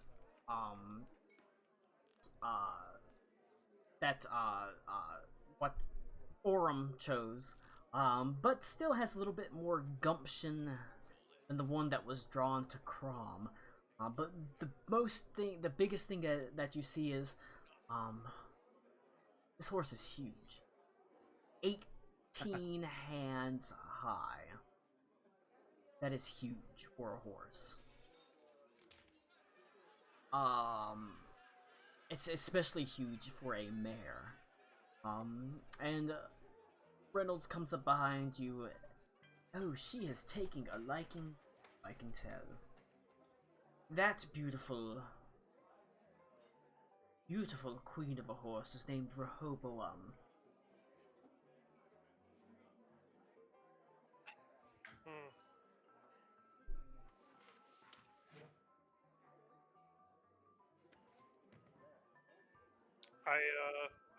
I go up to her and I try and get on her back without a saddle.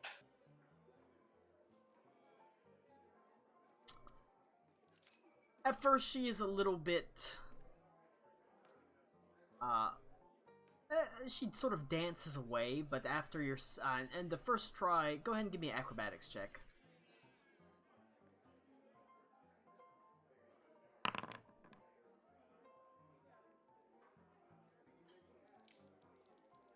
Got 21. She tries to dance away.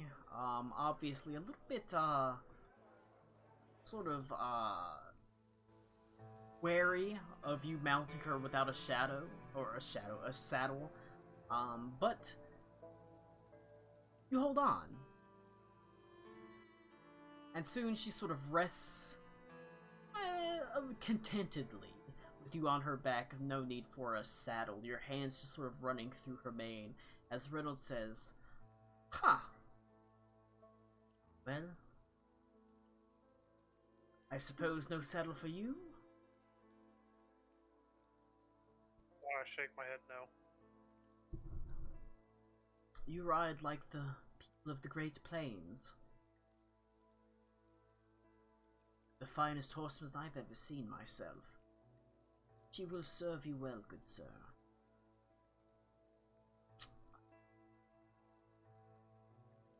So that is Rehoboam, or name that I have trouble pronouncing, Aloza. That is Sorry, Laurelon Thalassa? Victor for Aurum. That is Lucien. Or what's his name? Crom. Alright. There are 3 horses that have been picked out. Bedrock is like excitedly looking around. He's like, "Do me, do me, do me." I'm gonna be right back. My Rick made the food, and I'm gonna go eat it while it is hot. So. Aw, that's so sweet.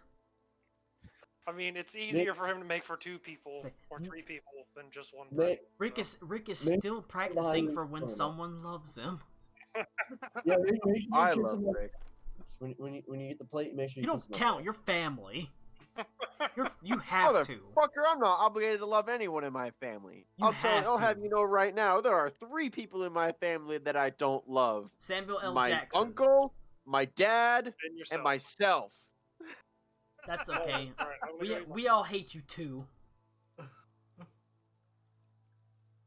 Alright, go ahead, Beaver, give me an animal handling check.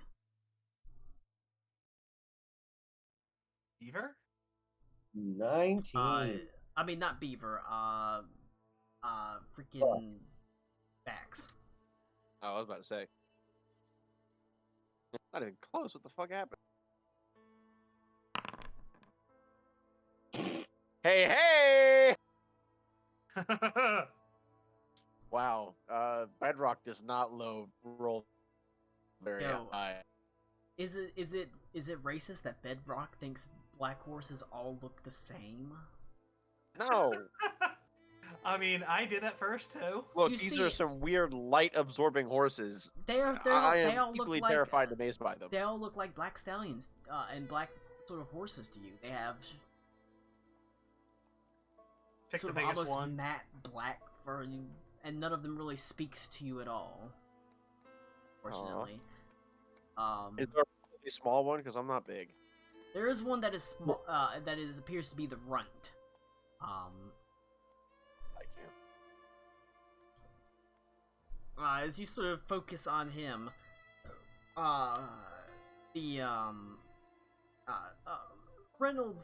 Mr. Reynolds says, "That is Shaylin.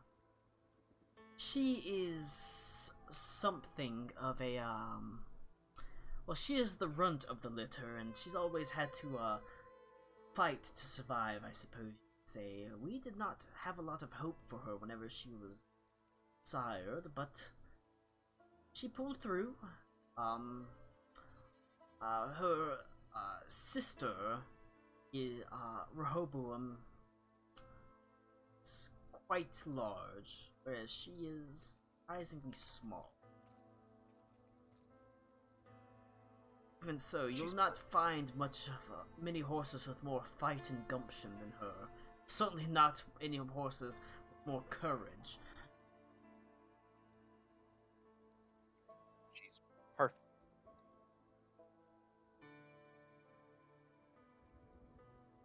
Do you ride with a saddle, or do you wish to ride without? You Suppose have it was that quite. can accommodate bird tails.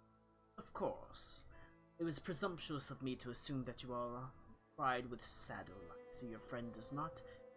To tell you the truth, many of my people also don't ride with saddles. Oh yeah, we going bareback. Well, no, I'll take a saddle. I'm small. I just Yeah, need yeah. like. He's just making sure. Do you have funky stirrups that can work with my feet? As I show him, I have talents. Of course, of course, of course. Nice. Like I said, a lot of the elves and drow and people from the Oklahoma territories and the Great Plains and sort of the native populations of this land will often ride without saddle or with little more than like rope stirrups and things like that. They don't need bridles. Said that they can speak with the animals themselves. That it's not a rider atop a horse. It's two entities that work together in perfect harmony. That's what they say. Whether that's true or not, It probably is. it's hard to say. You probably wouldn't have encountered it. They're very the elves and the other races that call the Great Plains home can often be nomadic and secretive and distrusting.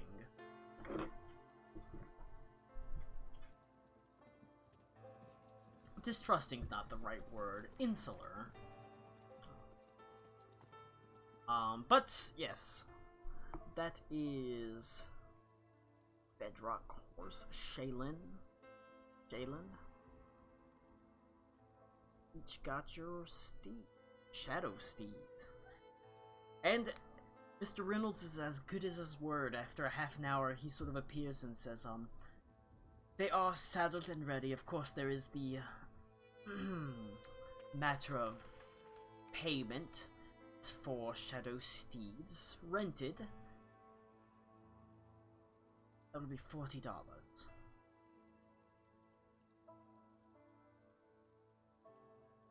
Of course. And, well, we'll assume that we have $40 between us. Yes. Like I said, this is a kind of a one-off game for funsies. But he says, now, I will remind you once again that should you fail to turn these horses into a stable at your destination, you'll be considered horse thieves, and punishment for thieving horses is to be hanged by the neck until dead. Is there a hang by the neck until you're only like a little dead? That is part of the problem with the people that deal in afterlives. They'll hang you into undeath, I suppose you could say. Huh. Well then, you don't have to worry about us. We are not horse. That's good, because people that are hanged from the neck until they are dead, their afterlife is immediately forfeited to President Davis, be raised into the thralls of the undead army.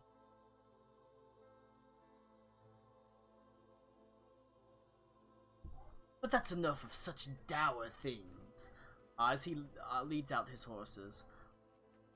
I wish you good luck. I suppose Sheriff Booth would not have sent you on this mission or journey if he did not see something. And if the matter weren't incredibly dire and pressing. So I hope that it all goes well.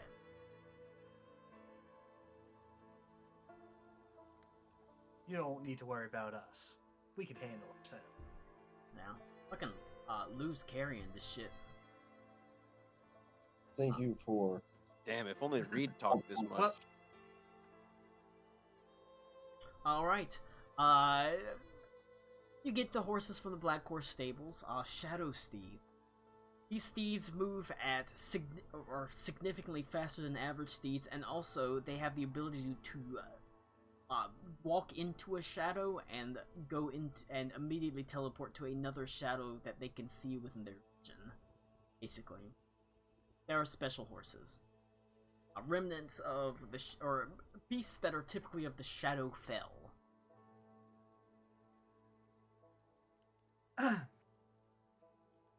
You set out, heading to the south. You know that the plantation Dumont is 200 miles to the south. As you Well, then we gotta get our ride on. you ride to the south and pass through the sort of scrubby land. It's not all like sandy, great sort of swaths of sandy desert.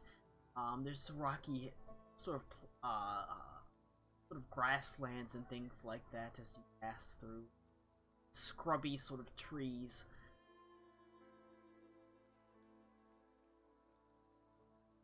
The travel itself is fairly straightforward. Travel for about a day straight to the south, as fast as these horses can take you, and you find that that is incredibly fast. Before you see in the distance sort of brownish green grass, sort of dried by the high summer heat that scorches down upon you, stark black, as if it has been burnt.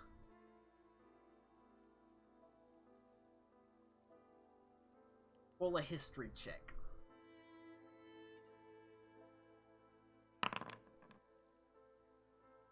How come I can roll a history, but I can't roll animal handling? I have a lower thing to history. Prom, why'd you I got roll a 5? Oh, but Tell you, fucking man, I know Lou. all about this motherfucking history.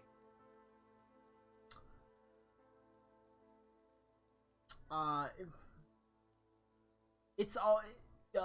It is a Despite the fact that it's only been a couple of years since it's happened, it's already a tale that grandmammies and mammies sort of tell to their kids. Tale of Sherman's second march to the sea that carved a huge swath of blackened earth atop steeds of that sort of as black as night that had flaming manes.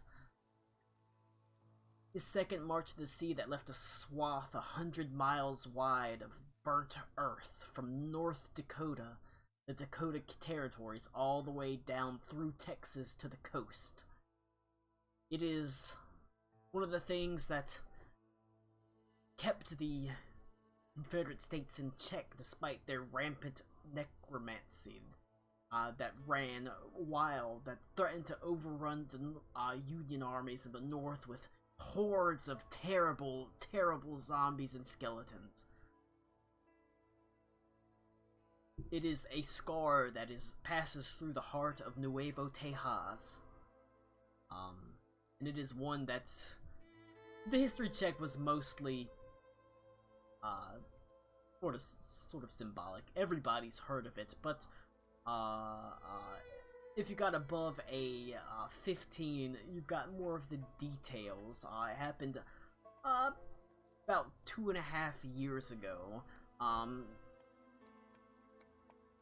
It is considered cursed land. People seem to avoid it, and despite the fact that it's been 2.5 years since it was burnt, 2.5 years since it was destroyed and desecrated, nothing will grow within this 100-mile swath of land. Absolutely nothing, not tree, not crop. Little more than the occasional weed and crabgrass. You ride up to it, and you have a choice.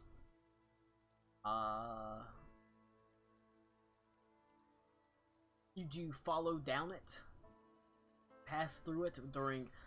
it narrows towards the coast. Or it gets narrow and narrow as you get to the coast. There is a... With your history checks, you know there is actually quite a thin point. About 50 miles to the south, but it's going to take you a little bit out of the way. The other option is you try to just pass straight through it right here. It's 100 miles of hard riding.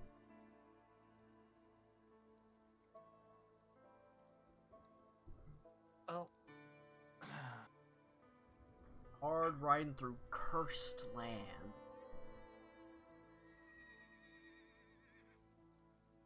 Well, you're the Problem magic is people. What do you think about the cursed land? Qualm does not wish to cross over into the curse's land.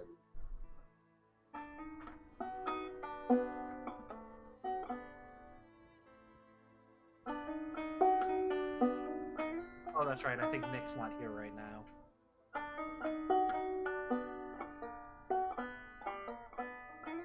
So that's a no-go on the cursed land, then. Yes.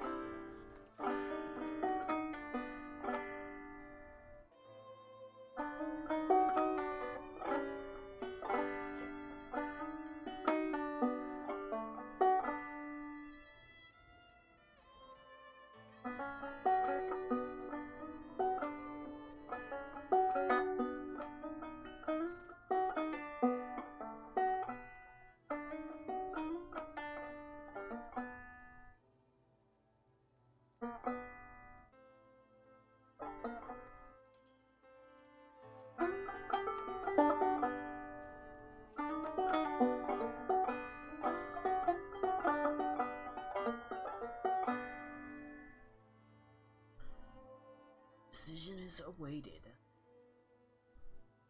Alright, so you decide to take a little bit more safer course and go a little bit out the way to a point in the great black, sort of dark scar that cuts through the heart of Nuevo Tejas, to a part where it's particularly thin, actually about half the distance. Like I said, you do still have to pass through it, but there, you know, there's a passing about 50 miles to the south. It takes you a little bit out the way, but it's generally considered significantly safer. You know, all sorts of strange things can happen within this area. Tale of sudden storms of ash and sand, have undead Confederate cavalry soldiers, fire ants that pour from their eyes, and cavalry sabers that seem to be made of glass or ice that can just appear out of nowhere. Tales like that. That's a little terrifying. It is a little bit terrifying. How do I come up with this stuff off the top of my head? I don't know. Because Colin is a cursed being and shares his curse with us. So, generally people, much like a river, honestly, people have crossings, and you go to one of the crossings, about 50 miles to the south. It's actually, considering the speed that these horses ride, it's not more than, yeah, as I frantically search for travel pace of a horse. It's not more than like a half a day or so. They move at a pretty good speed. They move generally about, the average horse moves about 30 miles a day. For these special shadow steeds, it's possible to do maybe 100 in a day. If you really push them hard, it's better to do 50 or so. But you're able to get pretty far to the south, and come to a crossing.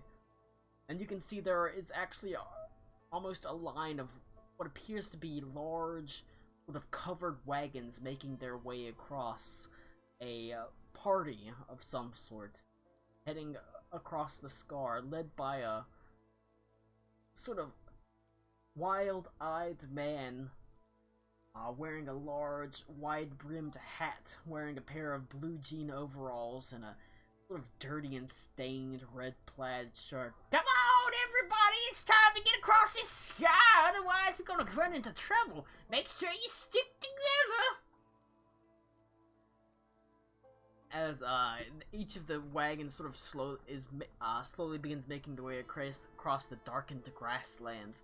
As he eyes you, almost immediately, he pulls out his gun and says, "You're not a figment of this sky, are you?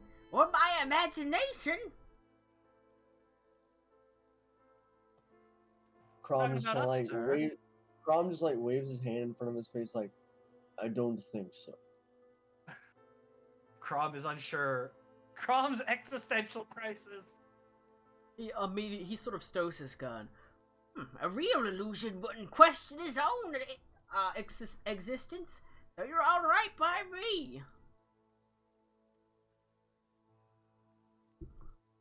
My name's Old Coot. Of course it is.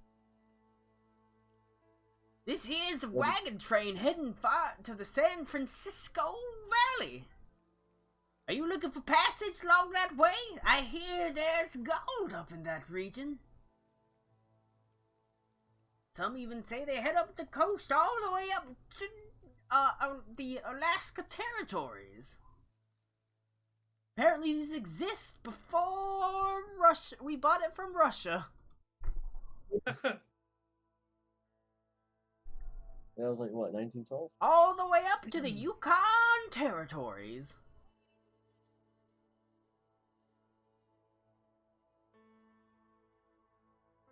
As God damn it, I got derailed by Wikipedia. Sorry, what'd you say, Beaver? My train of thought got derailed by Wikipedia. I was actually looking at the territories. I was gonna say, as inviting as your offer sounds, we've got business here. Well, far be it for me to stand between a man and his destiny. Hot dog, it's my destiny to lead this train all the way to the San Francisco Valley. Well, destiny might be a strong word, but we do have a bit of an appointment with a certain plantation owner. Oh. Well, you mind your P's and Q's. Those owners, they can be real. It's shady. You don't get that much money through sane means and honest means. That's for damn sure.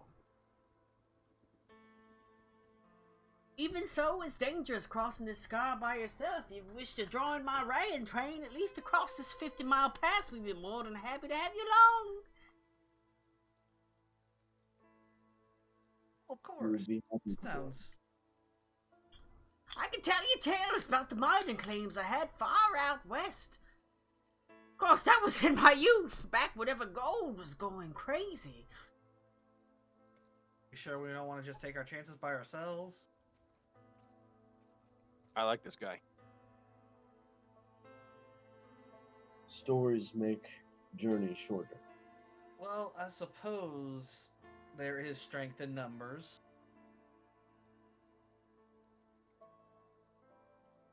We would be glad to join your convoy. All right. It's always nice to have a new set of ears to listen to the stories I tell. What do you know I'm back. about the Empire of Brass? Oh no.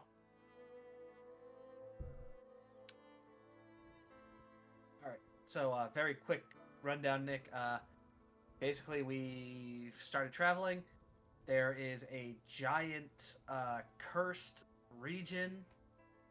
We ended up deciding to head on down to where it's a little quicker to get through the cursed region. Instead of traveling 100 miles through it, we're traveling 50 miles through it. But we had to go 50 miles away. Okay. And Also, now we've got our good friend Old Coot here. you've run into a old prospector leading a wagon train across the scar to the San Francisco Valley, all the way across into the California region. But this is the thinnest point to pass through the scar, the second march, or Sherman's second march to the sea, which led a huge swath, a scar of scorched, blackened ground across the entirety of the country, from the Dakota territories all the way down to the coast through Nuevo Tejas.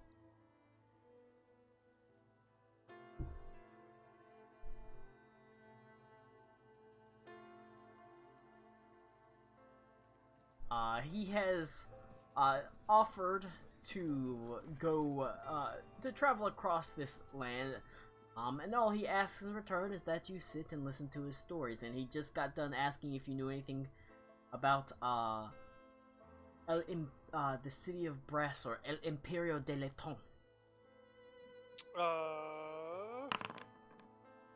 No. No, I don't. Well, it's not the type of thing you want to run up against, that's for damn sure. Never gonna find much of a stronger fighter, that's for damn sure. I myself, well, saw one before. Weapons of black glass and armor that glitters in the sunlight, adorned with all sorts of strange and wondrous and colorful feathers. Their movements, their fighting ability, almost like a dance. I wouldn't want to come across them if I were you. That's why it's good that we stick together. We don't go too far south. Do they? Well, okay. First of all, in Abyssal, I ask, do they, or not in Abyssal, in Sylvan, since other people know that, do they only exist in the Scar? Oh, no. Of course not. They, in fact, are no more prone to be there than us, but we are pretty far south, and they do send raiding parties up north. It's the type, as I said, it's the type of thing that's rare enough. Don't go too crazy. What do we look for so we know when to run? You're gonna look for, well, you're more like you're gonna listen for. Sound of metal on metal, almost like cymbals. Familiar with those, yes, boy? I don't know how much of a musical background you've got. I have a drum. I play the drum as well. Drums! You might hear that as well. It's like if Geddy Lee were walking through Texas. Not Geddy Lee, but Neil Peart was walking through Texas. Nope, sorry. I don't play any instruments. I know the sound of metal on metal. And now I know the sound of Tom Sawyer.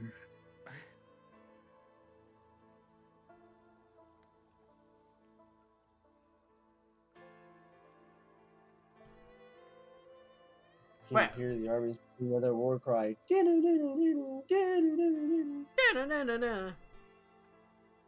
I'm just saying, you first want to listen for the sound of crashing cymbals, then the sound of drums. They say that it's the sound of the members, the terrible members of the Brass Empire, El Imperio Dilettante, slamming into each other, hoping to hype themselves up. Of course, I don't know if that's all true or not. To tell you the truth, I haven't run into them myself, but I've heard stories. You know, you always should trust stories. I nod.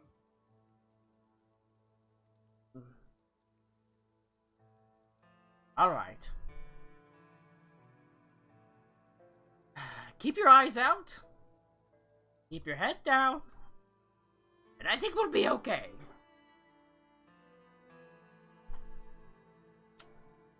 Right. He turns and he begins leading the sort of group through the sort of blackened grasslands. Sort of each one making their way through it. Good enough. One sec. I need to take Ziggy out. She's freaking out all of a sudden. I'll be right back.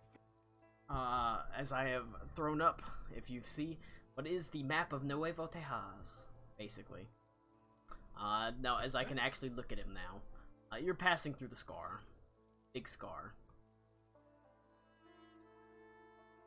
Like Oh, down this literally here. looks like you scribbled. It is scribbled. That's great. I love that. It is scribbled. Territory of Nuevo Tejas. Alright. So where are we crossing? Crossing technically down here somewhere. Okay. Getting close to the coast, it said. Or actually, probably somewhere around here. You I would've- like this place. Oh yeah, the free and independent merchant city of Campeche is actually basically pirates. Nice. Trinity City is actually Austin, so that's you were around there.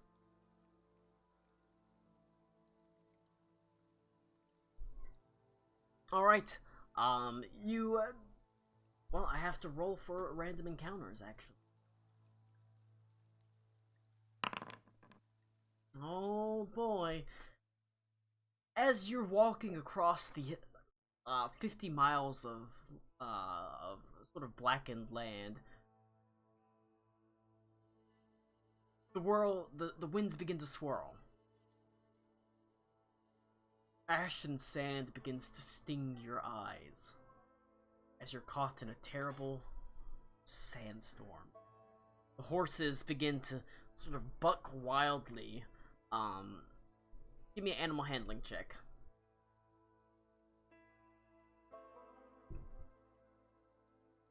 Everybody stick close together! Nobody should be separated! Rolled an 8. This, I hate to say it, but I really love this setting. I imagine that's why you made it. This is pretty fun. Hey, I got a non-natural 20. And I mean, I'm liking my gunslinger. All right. For the most part, it's a fairly easy DC. It's only DC 10. You manage to keep your horses in check from wanting to bolt. Every now and then, you can feel the occasional Victor, the horse you're riding, is prone to bolting, and he darts away maybe 20 feet before you manage to regain control. He does this a couple of times.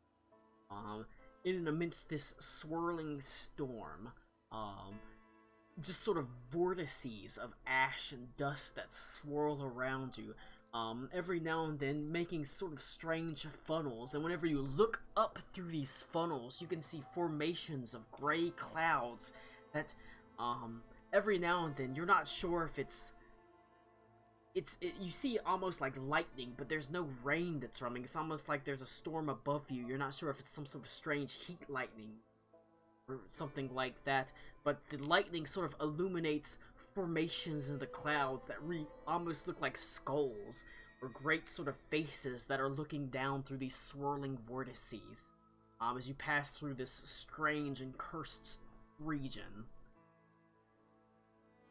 But you're able to hold your horses in check. Double check real fast, and they are able. The wagon train is also able to hold together as you pass through this relatively thin part of the scar.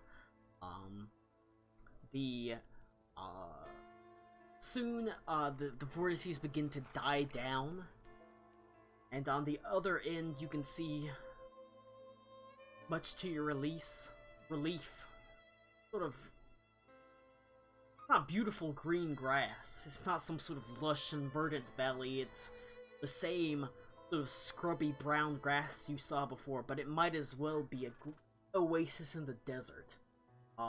As you pass through the scar, are mostly unharmed outside of your clothes being dusty, your horses being a little bit antsy, as old Coot sort of says, "Alright, head count everyone!" as they go through the head count. Slowly counting 35 total, he says. It's all of them. Tom is counting his party. He counts 3 horses and 3 party members. We're off 1. Yep. Their roll was also quite good to pass through the scar. As he doubles checks and sort of double checks once again as he says, "Well, we made it. I suppose we're heading west and you're heading south. Well, it wasn't a very eventful journey, but I suppose that's better than the alternative. Yes. One lower and it would have been really fucked up. We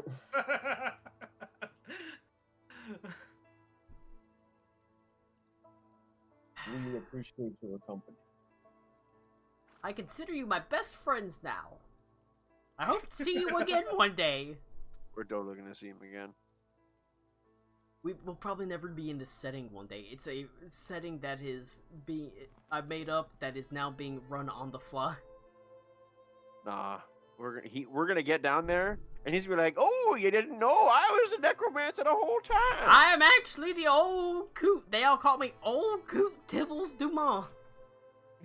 Jesus Christ. I was getting ready to call him Tibby. He bids his farewells as, like I said, he's heading west, you're heading south along the Scar. Sort of basically following it.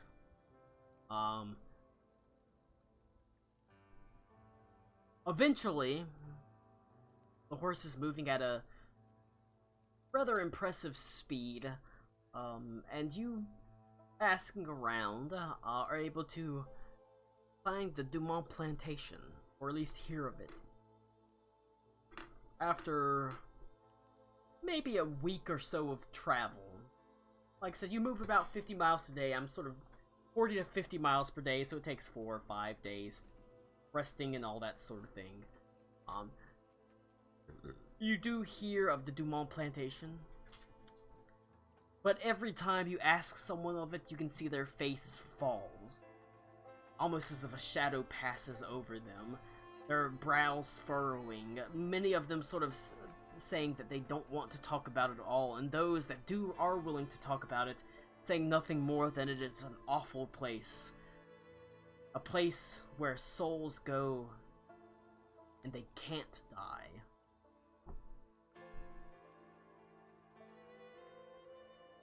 Eventually, you are pointed in the direction of them.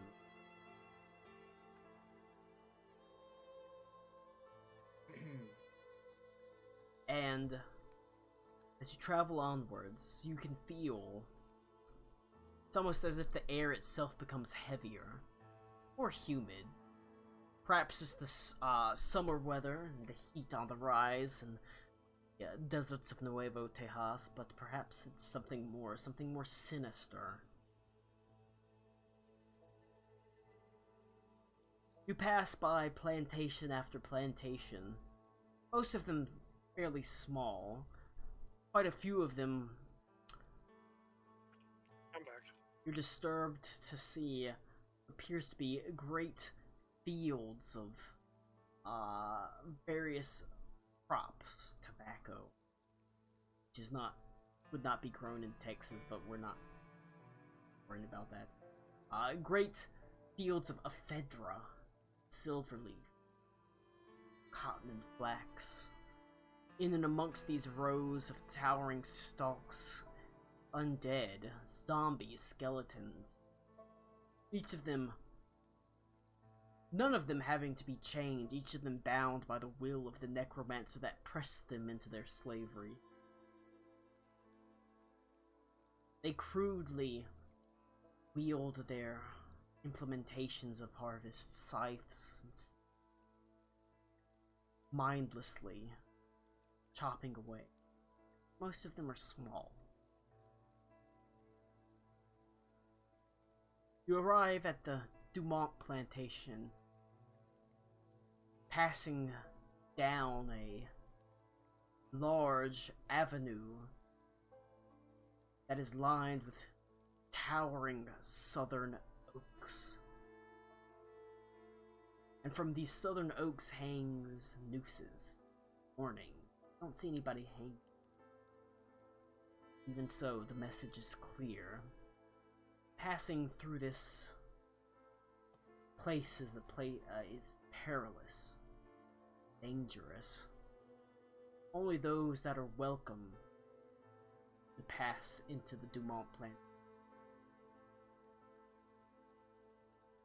Can you believe they don't have any tea out for us?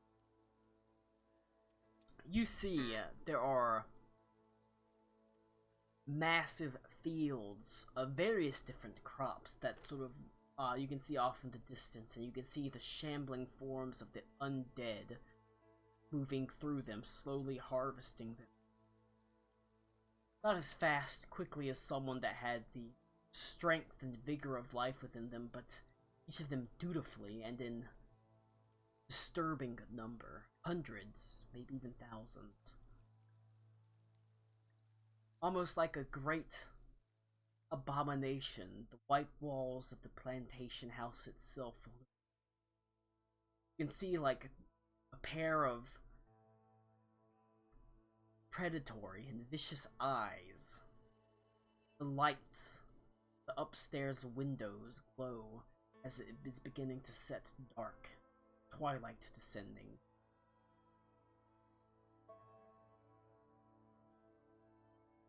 Do we want to... I almost feel like, do we want to end it here as you approach the do not plant? Yeah, I feel like it's gonna be a boss battle, and Yeah. yeah. I mean, if Probably you getting feel like kinda this late. is a good place That's to the thing, stop, it's meant to be a one-shot, so... yeah. Yeah. You can see, like I said, it almost looks like the house itself almost it's sinister. It's like you're the upstairs windows have lights burning. It almost looks like it's looking down at you with these glowing eyes through this Oh, good. avenue of Yeah. southern oaks. Like the Amityville Hoarder.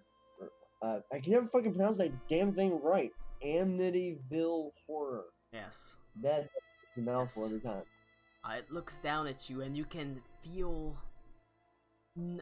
the oppressive malice, almost a hatred, not just of you, but the world itself.